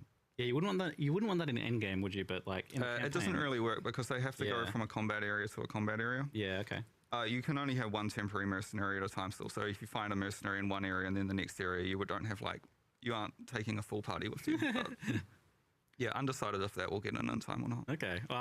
I did definitely notice that you have buffed them, like because they're now this limited thing. It seems like you're just like, well, let's make them ridiculous. Like, Well, they're stronger than me. The main thing with temporary mercenaries is you cannot tweak their gear. Yeah. And because you cannot tweak their gear, we can make them much stronger than before because we don't need to balance around you giving them 1,000 DPS axes and that- Toyani's prototype and whatever else. Yeah, they seem to be So, powerhouses. The I'm good like, thing is we man. can balance permanent mercenaries and temporary mercenaries completely separately. Yeah, and that's really cool. And that's the other thing. So you can now get permanent mercenaries through the Luminary. And I feel like this is the Most interesting, unique ascendancy possibly ever. I feel like I maybe lied last time we'd added the last Scion class, where I said we'd add another one after 13 years. You did, yes. Turns out it was 6 months. My bad, give or take. So sorry, apologies for the dishonesty. I'll forgive you on this one. But yeah, as you were going, sorry. Yeah, no, it's like so the Luminary allows you to permanently hire a mercenary, and then there are like it's scaled back a little bit in that you need to say, oh, I care about them having unique gloves, so I'm going to allocate that point, or I'm going to mix and match those guys. So it seems like you've put some kind of effort towards making them a little bit more balanced, but this is like a super, I don't know, this is a super interesting ascendancy because it's got like a really long tail on it. Like you can keep finding new mercenaries as you go long term, Yes, right? it's also interesting if you're not a luminary, because if you find a really good mercenary in a map, you can itemize it and trade it to a luminary. Ah. So there'll be a market for farming mercenary for other luminaries, assuming you know what the very I valuable like all these little mercenaries micro are. markets developing. I can't wait for someone to buy like an ultra expensive warrant, because that's what the tradable thing's called, Yep. the warrant. And then they're like, yes, I get to hire it, and then they just die. Oh no! I'm like, no. You're evil. I thoroughly love where the Scions now ended up. Yeah. The 3 classes it has. You've got the Reliquarian, which we teased yesterday, day before, or something. Yes, the new we've set. shown the new ones. You got this, like all 3 classes. The Ascendant obviously is a bit more, but there's still many permutations. But still, Yeah. 3 very unique classes. Yeah. Insane build variety. It ended up just being amazing and special, and the Luminary just is the icing on the cake there. Honestly, I'm looking forward to playing it. That's definitely my Yeah, I'm 50-50 at the moment what I'm going to play. It's either going to be a Flame Link mercenary, me using the Flame Link, or channeling Lightning Tendrils, which sounds weird, but there's stuff. Yeah, Yeah, that's I was going to say Andrew has adjusted over 150, 100 skill gems for Yeah, this I patch? think I still got a few dot buffs to do, but everything else should be in the notes. That's literally our next topic. I've just got a couple mercenary chat questions before we move on. So, will mercenaries revive automatically if they die after changing zones, or do they need to be revived with gold still? They still need to be revived with gold, and same system as before where they'll turn up in the next area. Yeah. Okay. Did you guys like? I can't. But their survivability has been... No, I don't think it's been messed with too much. I think it should be all good. Okay. You will need to, like, put defensive gear on them, I think. I can't remember. It was too long ago when I looked at the balance for the... figure it out. Did you guys like improve the UI or something like that? I feel like it was like a bit better or something. I don't know. It's hard to recall exactly. We have added extra panels so you can see more Yeah. information about your mercenary. Yeah, there was So, like the passives and defenses and stuff. So the defenses, for them. I think, used to be there, but we've added a new panel for their passive stats, which will show, because mercenaries in the back end, they have effectively a fake passive tree, Yeah. which you couldn't see before, but it's very useful to know like how many damage increases they're getting, how much crit multi they're getting, like those You can inherent... actually build them a bit more because you know what they're going to scale properly. Yeah. There's 2 things about the Luminary that I think are worth. You're talking about passive stats, and it reminded me. There's 2 things about the Luminary. So the first thing is that what we found is people were playing the Luminary and then they'd find no mercenaries. So the campaign has how many fixed spawns? 3. 4 areas, yeah. Yeah. So some guaranteed ones. You're still, Yep. and the random ones are still there, so that you can't just like, I've played this class and I can't do anything. And then the second thing is in the campaign specifically, because you can't guarantee them with scarabs and invest into them always being there, they level up with you. So that, So that the ones you do find earlier on will sustain for, well, their skills get better, their passive, they get the passive. Yeah, so when you're in an area, it's just matching their passive stats and their skill level to the current area level. But what it doesn't allow you to do is you cannot equip a like high level item on a mercenary you found at level 30. So you can't give them high level items, but all of their passive stats and skills. I think this benefits spellcaster mercenaries a little bit more than the attack ones. Yeah, Okay. but without that, honestly, it was a little bit dire.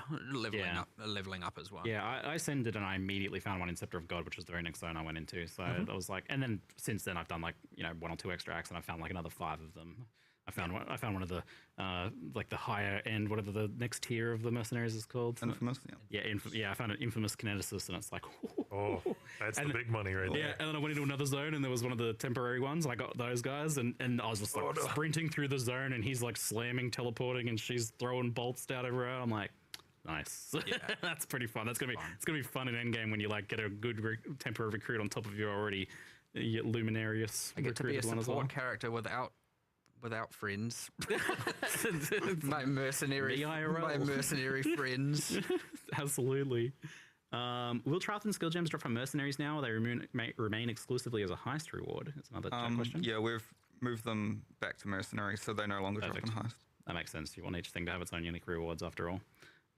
Will there be a forbidden flame and flesh jewels for luminary ascendancy nodes? Oh, I imagine not, right? Nah, there won't be. Because Wouldn't make most of much the sense. nodes don't work unless you have the node that enables And you then to there's have that the one that mercenary. would just be completely busted.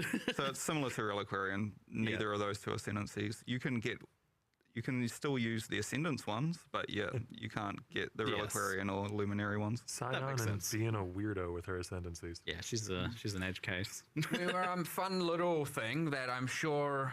Well, There we we were just go. discussing I'm off this work. before because you experienced it out here, where a lot of players probably have forgotten. But for those who remember the first time players have to actually go and unlock the Scion to be able to play the Scion. Yeah, I had a fresh account here, so I was all of a sudden like, wait, what? I forgot about that. You guys have removed the Scion? Because who actually remembers Yeah. that from whatever a decade ago? Oh yeah. So obviously when we announce a class like this, a lot of people who are going to start playing the game are going to be like, I wanted to play this thing and I don't know where it is and I don't know what to do. Almost certainly after this, we're going to go and make it so that the Scion is just unlocked by default at this point.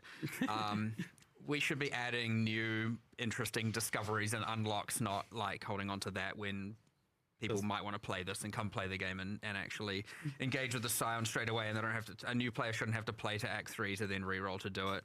I know this is a thing that like isn't a huge deal Most of because us unlocked it 15 years ago or something. everyone just has done it, but like, yeah, it's easy to forget that even was a thing. So hopefully, yes, they don't have to play to Act 3 to then re-roll in order to play the class that they want to play.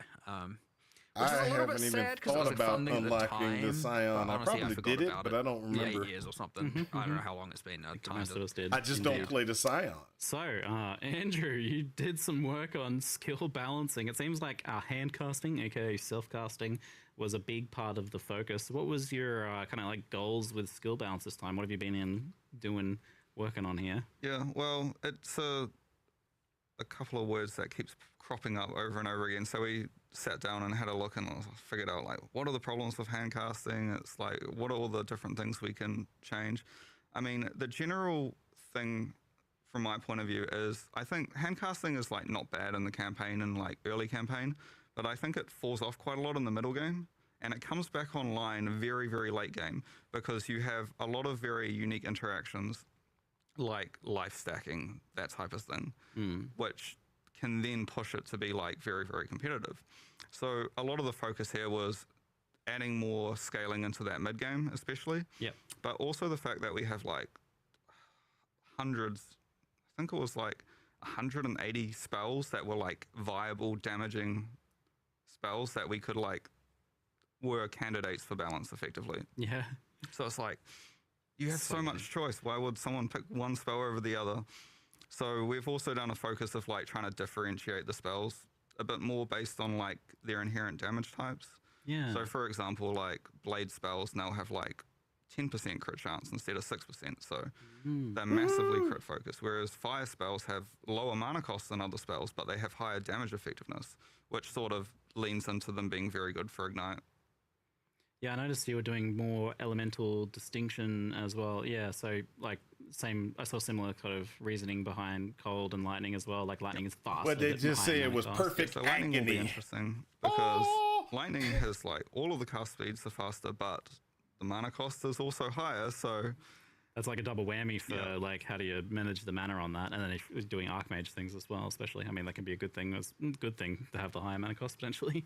yeah, I mean, Archmage doesn't scale off. I don't know.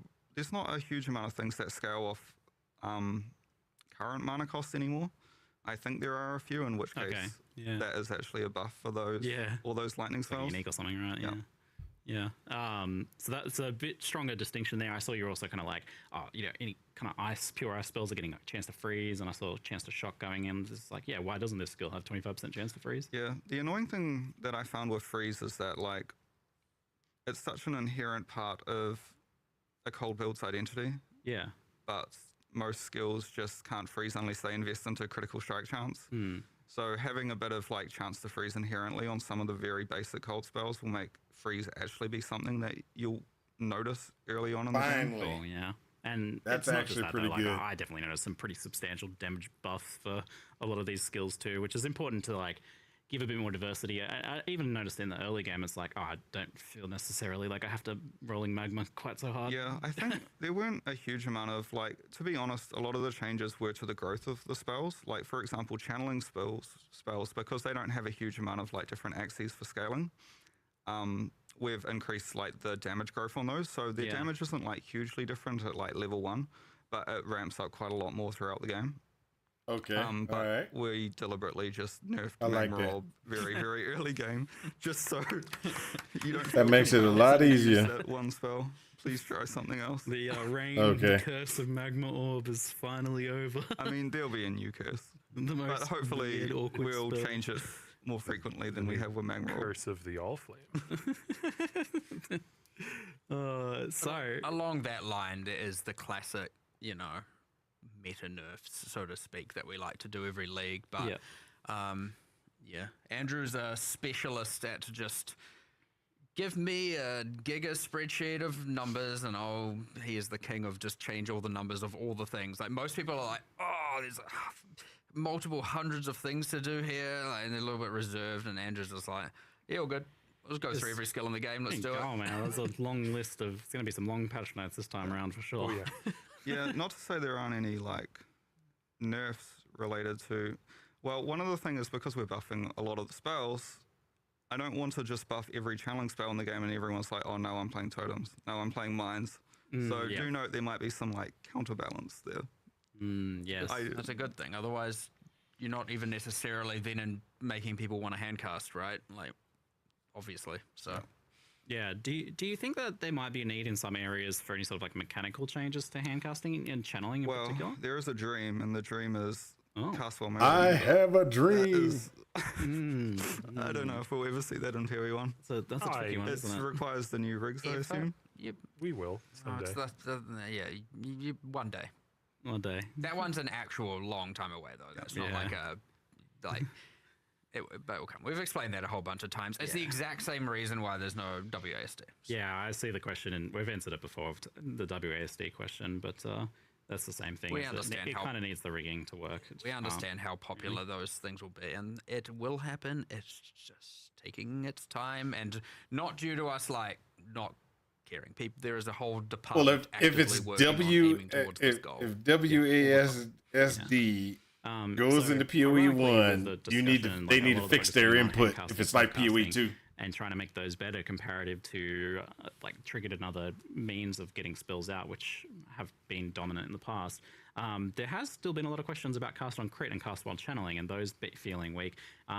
Interesting. So it's especially like cast on crit players seem to be like lamenting the loss of awakened cast on crit, for example, and feeling like they're a lot weaker now, or that's a lot less viable.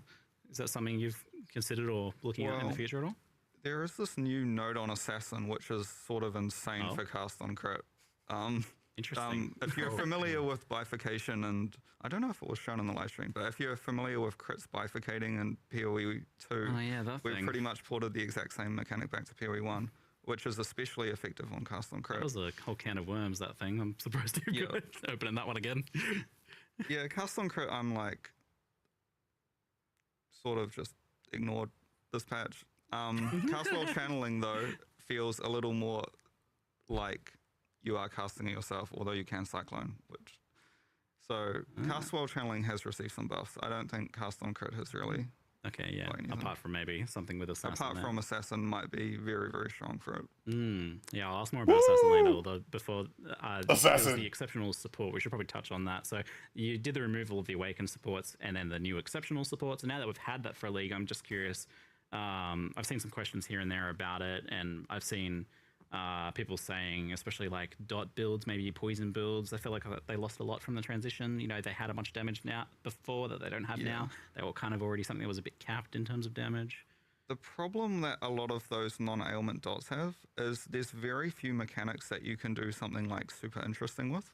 Yeah. And previously, a lot of the old Awakening supports were just pure damage multipliers. Yep. All the supports they used were like Awaken Burning Damage, Awaken Deadly Ailment, or Yeah. not that one, but Swift Affliction or whatever.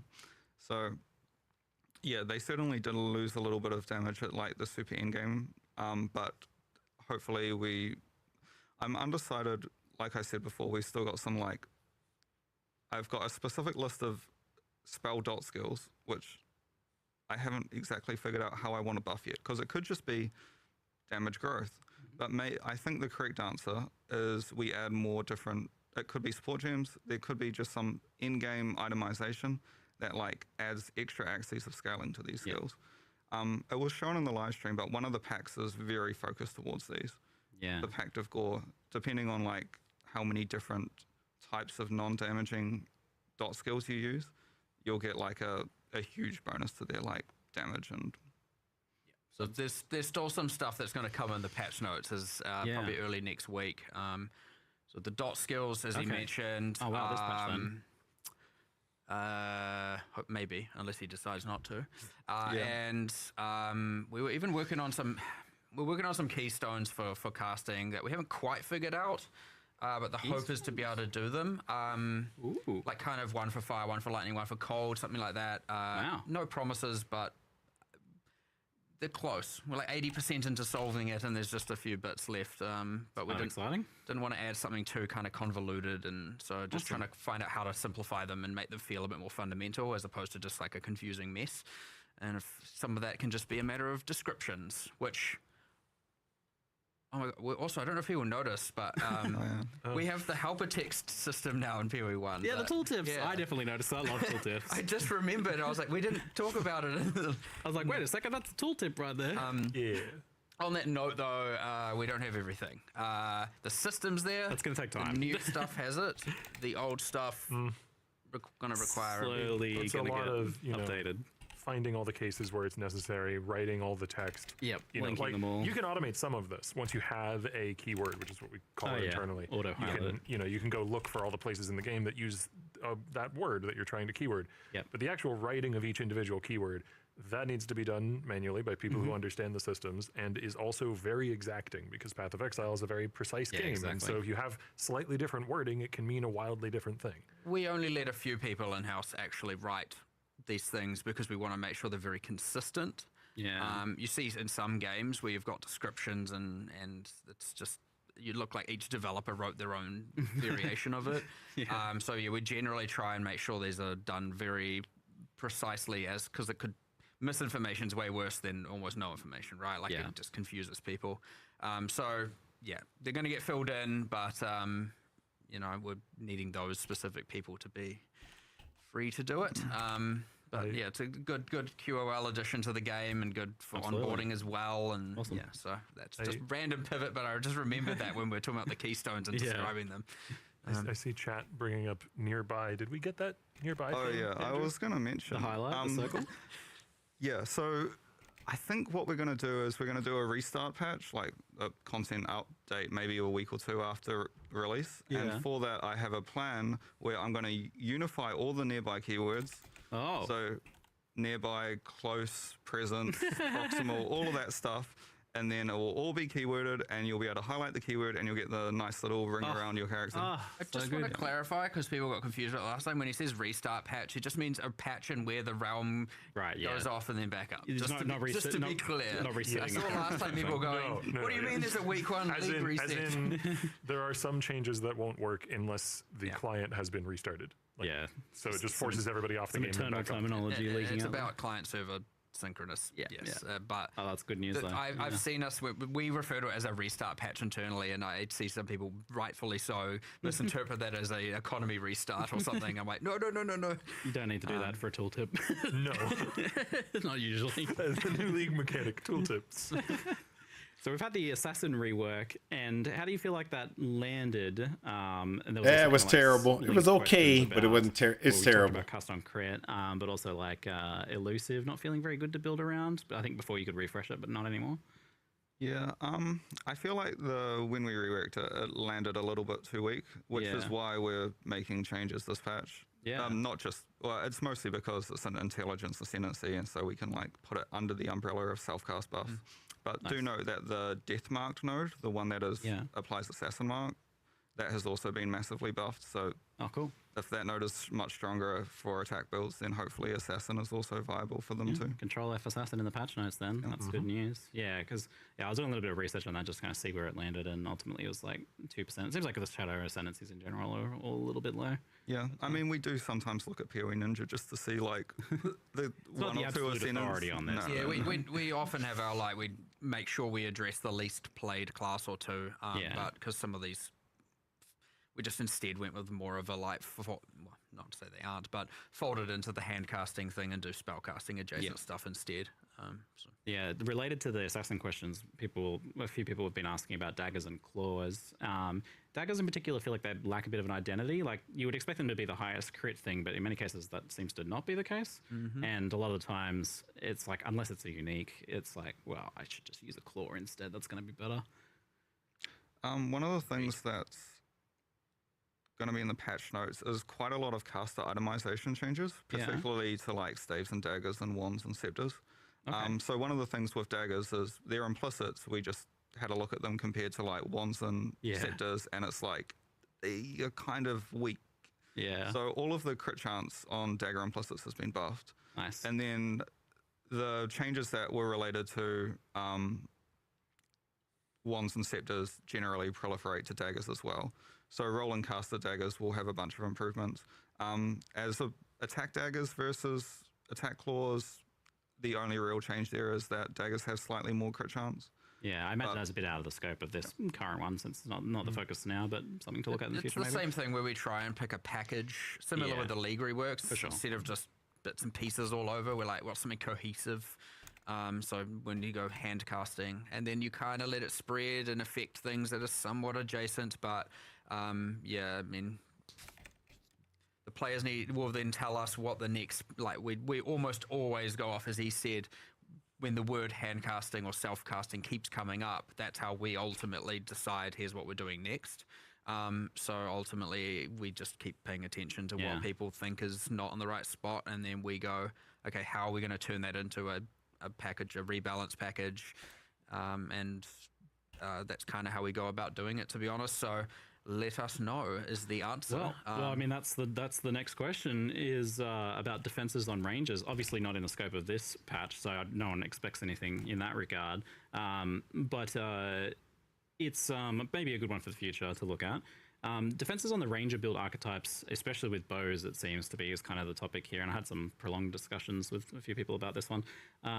So I have some extra context on this if needed, but the main takeaway seems to be that ranger defense suppression, namely, was nerfed as a result of other classes heavily investing in it, which is like a good thing to do because you don't really want like the build checklist of like, oh, I have to get suppression on every single build was obviously a problem.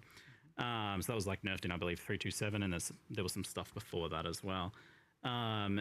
So while probably good for other builds balance, Rangers seems to be lacking in their own way to make up for that. And evasion seeming kind of increasingly weak with less benefits to stacking it than other things like armor and energy shield.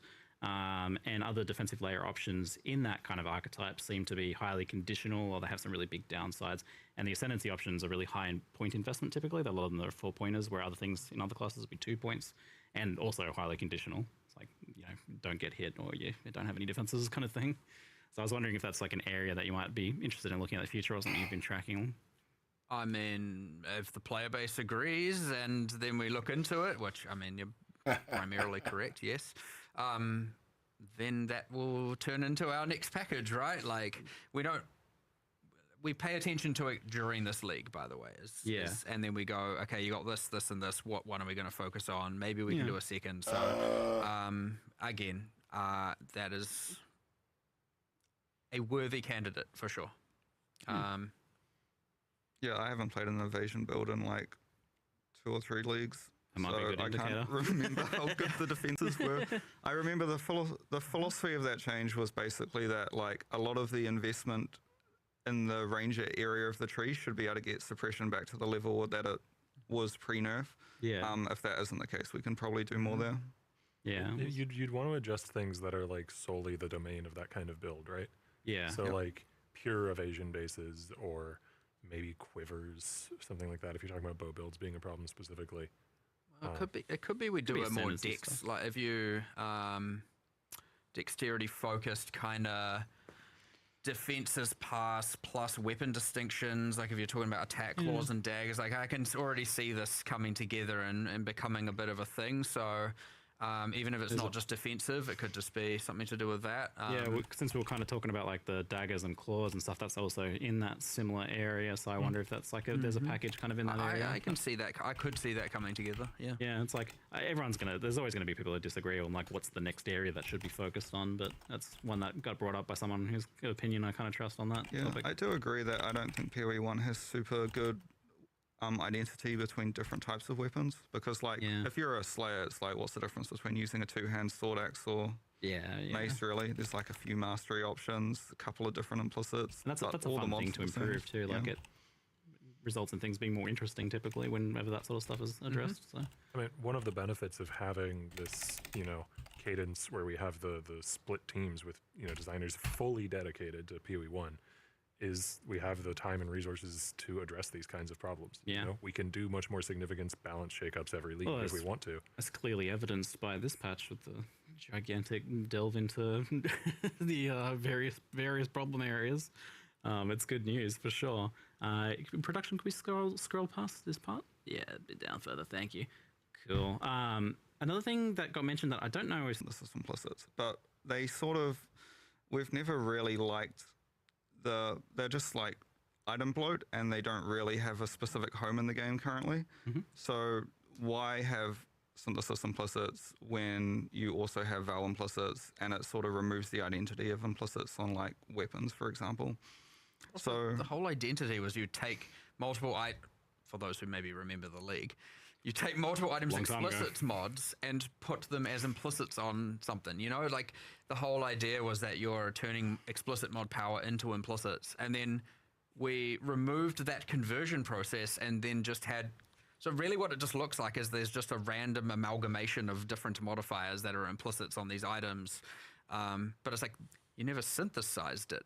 It's just an item. So even like just immersively, it's just like, or narratively, or in world, it's like, what does this even mean? Now that there's no actual crafting bench to achieve it that Synthesis had during its league forever ago.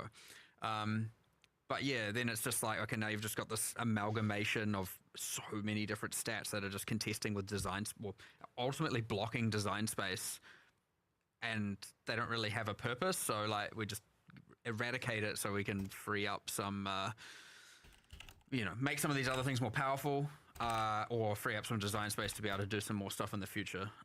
Which we then did immediately use, right, Andrew? yeah. So tell me more. well, I guess that's sort of like the vestigial items, but those are unique, so they don't really compete with synthesis bases. But the main thing we did is we took most of the interesting, powerful synthesis implicits and turned them into Val corruption implicits. Yeah, so you can corrupt a ring and get +1 frenzy charge now, for example. Well, that's a potential big buff to Val Orbs, then it seems like that's a much more interesting thing. You'll see it in the patch notes, but in doing like the Abyss changes, we've ordered all the mods on Abyss Jewels, and we've removed bad ones, buffed weak ones. Same for all the Val. I think we got rid of the increased damage versus abyssal monsters one, right? Yeah, I think That's gone. I think I petitioned you to get rid of those like years ago, and now I didn't even ask you this time. I just removed it. Yeah, get rid of them. I don't know why I ever would have defended that. Fever dream. Memory hole. One of those days. Did you ask me before 10 a.m. and I hadn't had enough caffeine? I can't remember. You can't do that. I need that for a reason. That's the right answer. Yes. I mean, that's a very juicy buff to double corruptions. There's going to be some fun double corrupting actually coming out of that. It also means you can no longer mirror the best items in the game anymore. Yeah. I was gonna say like this is the sort of change that affects like very technical high-end crafting because like you can't get those crazy bases to craft on now. The only small reservation is it sort of removes a little bit of the value from the leagues that actually did, for some reason, drop synthesis items.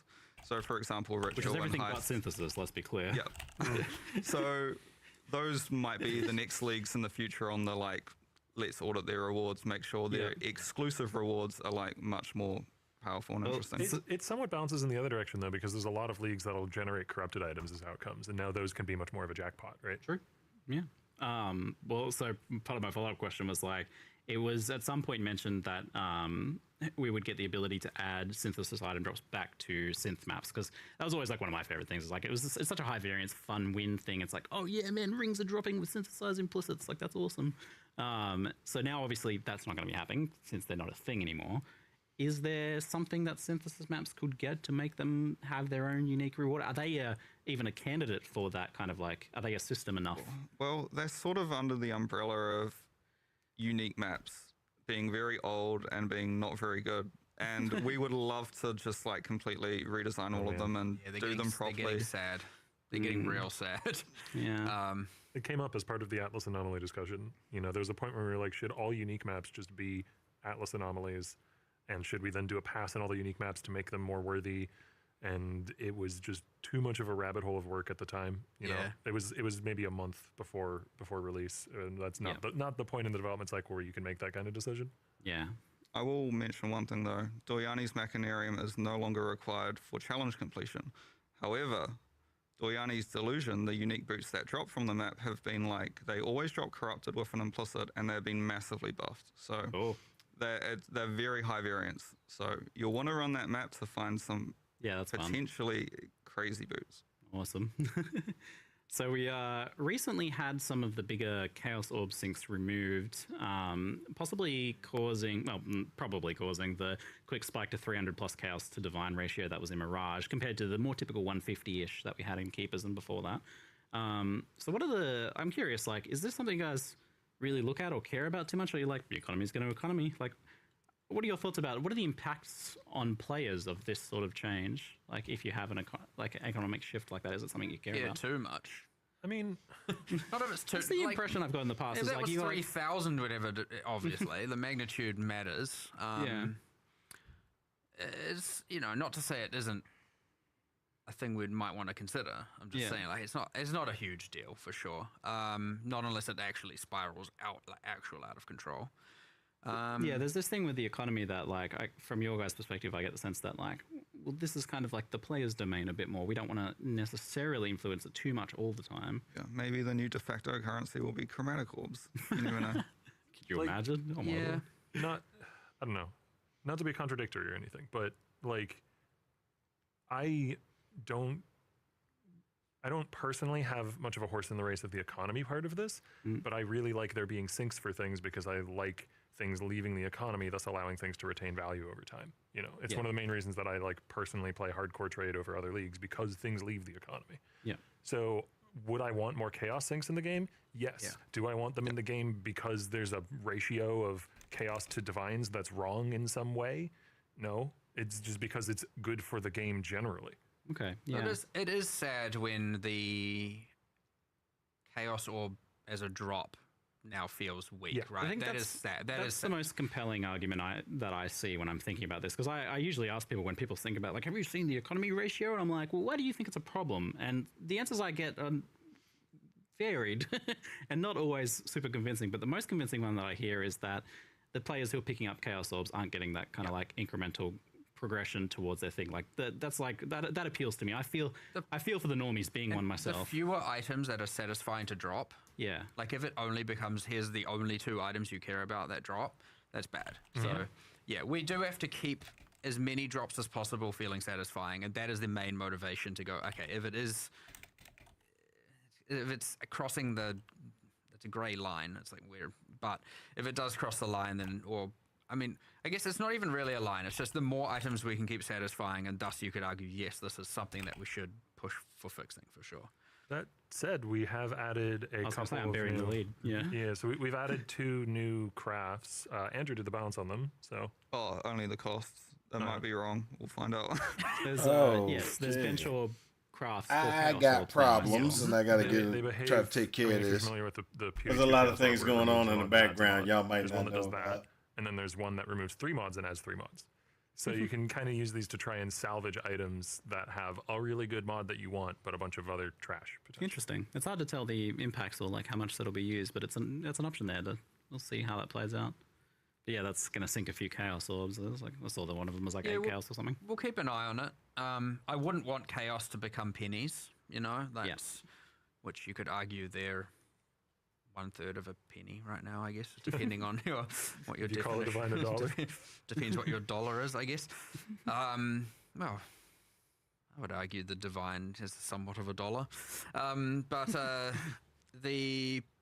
we'll keep an eye on it as well. But again, the ultimate philosophy is we should be keeping as many drops as possible feeling satisfying. That's the goal. So anything that goes away from that is technically in the wrong direction. It's just, it can get a little bit away from it without us having to take action. And sometimes there are short-term things that influence, not to say that that's what's happened here. Yeah. And then they just course correct next league. And sometimes there are things that are needing addressing. I don't have an exact answer for it now, which is why I'm kind of being a little bit vague, because we need to discuss and figure out what to actually do. Hard to promise things at this point, but yeah. Well, we've kind of touched on it a little bit a few times, but bestiaries had to have seen some All right, changes. guys. To I'm gonna drafting. have to go. I you thought also- I was there gonna some be able to changes stay specific on ways to drop all specific this time, but talismans as I got well. some things I need to Side get note on taken care that, of, which is kind that of something you can sucks. target farm in some way since they are specific? I gotta answer some every questions single for red some beast has people. its own specific Um, talisman it drops. Yeah. So, for example, if you want like a Rex My life is talisman, busy. then there is the node on the Atlas tree that increases the chance for like beasts. I'm sorry, from that guys. This kind of specific genus to sucks. spawn. That's a cool I will talk to you guys you later. can- Peace out. I hope this helps you in your Oh, yeah. quest for A ultimate Rex power. just looks like some sort of mammal it's a- to me, I but think yeah, it it's is. a bird.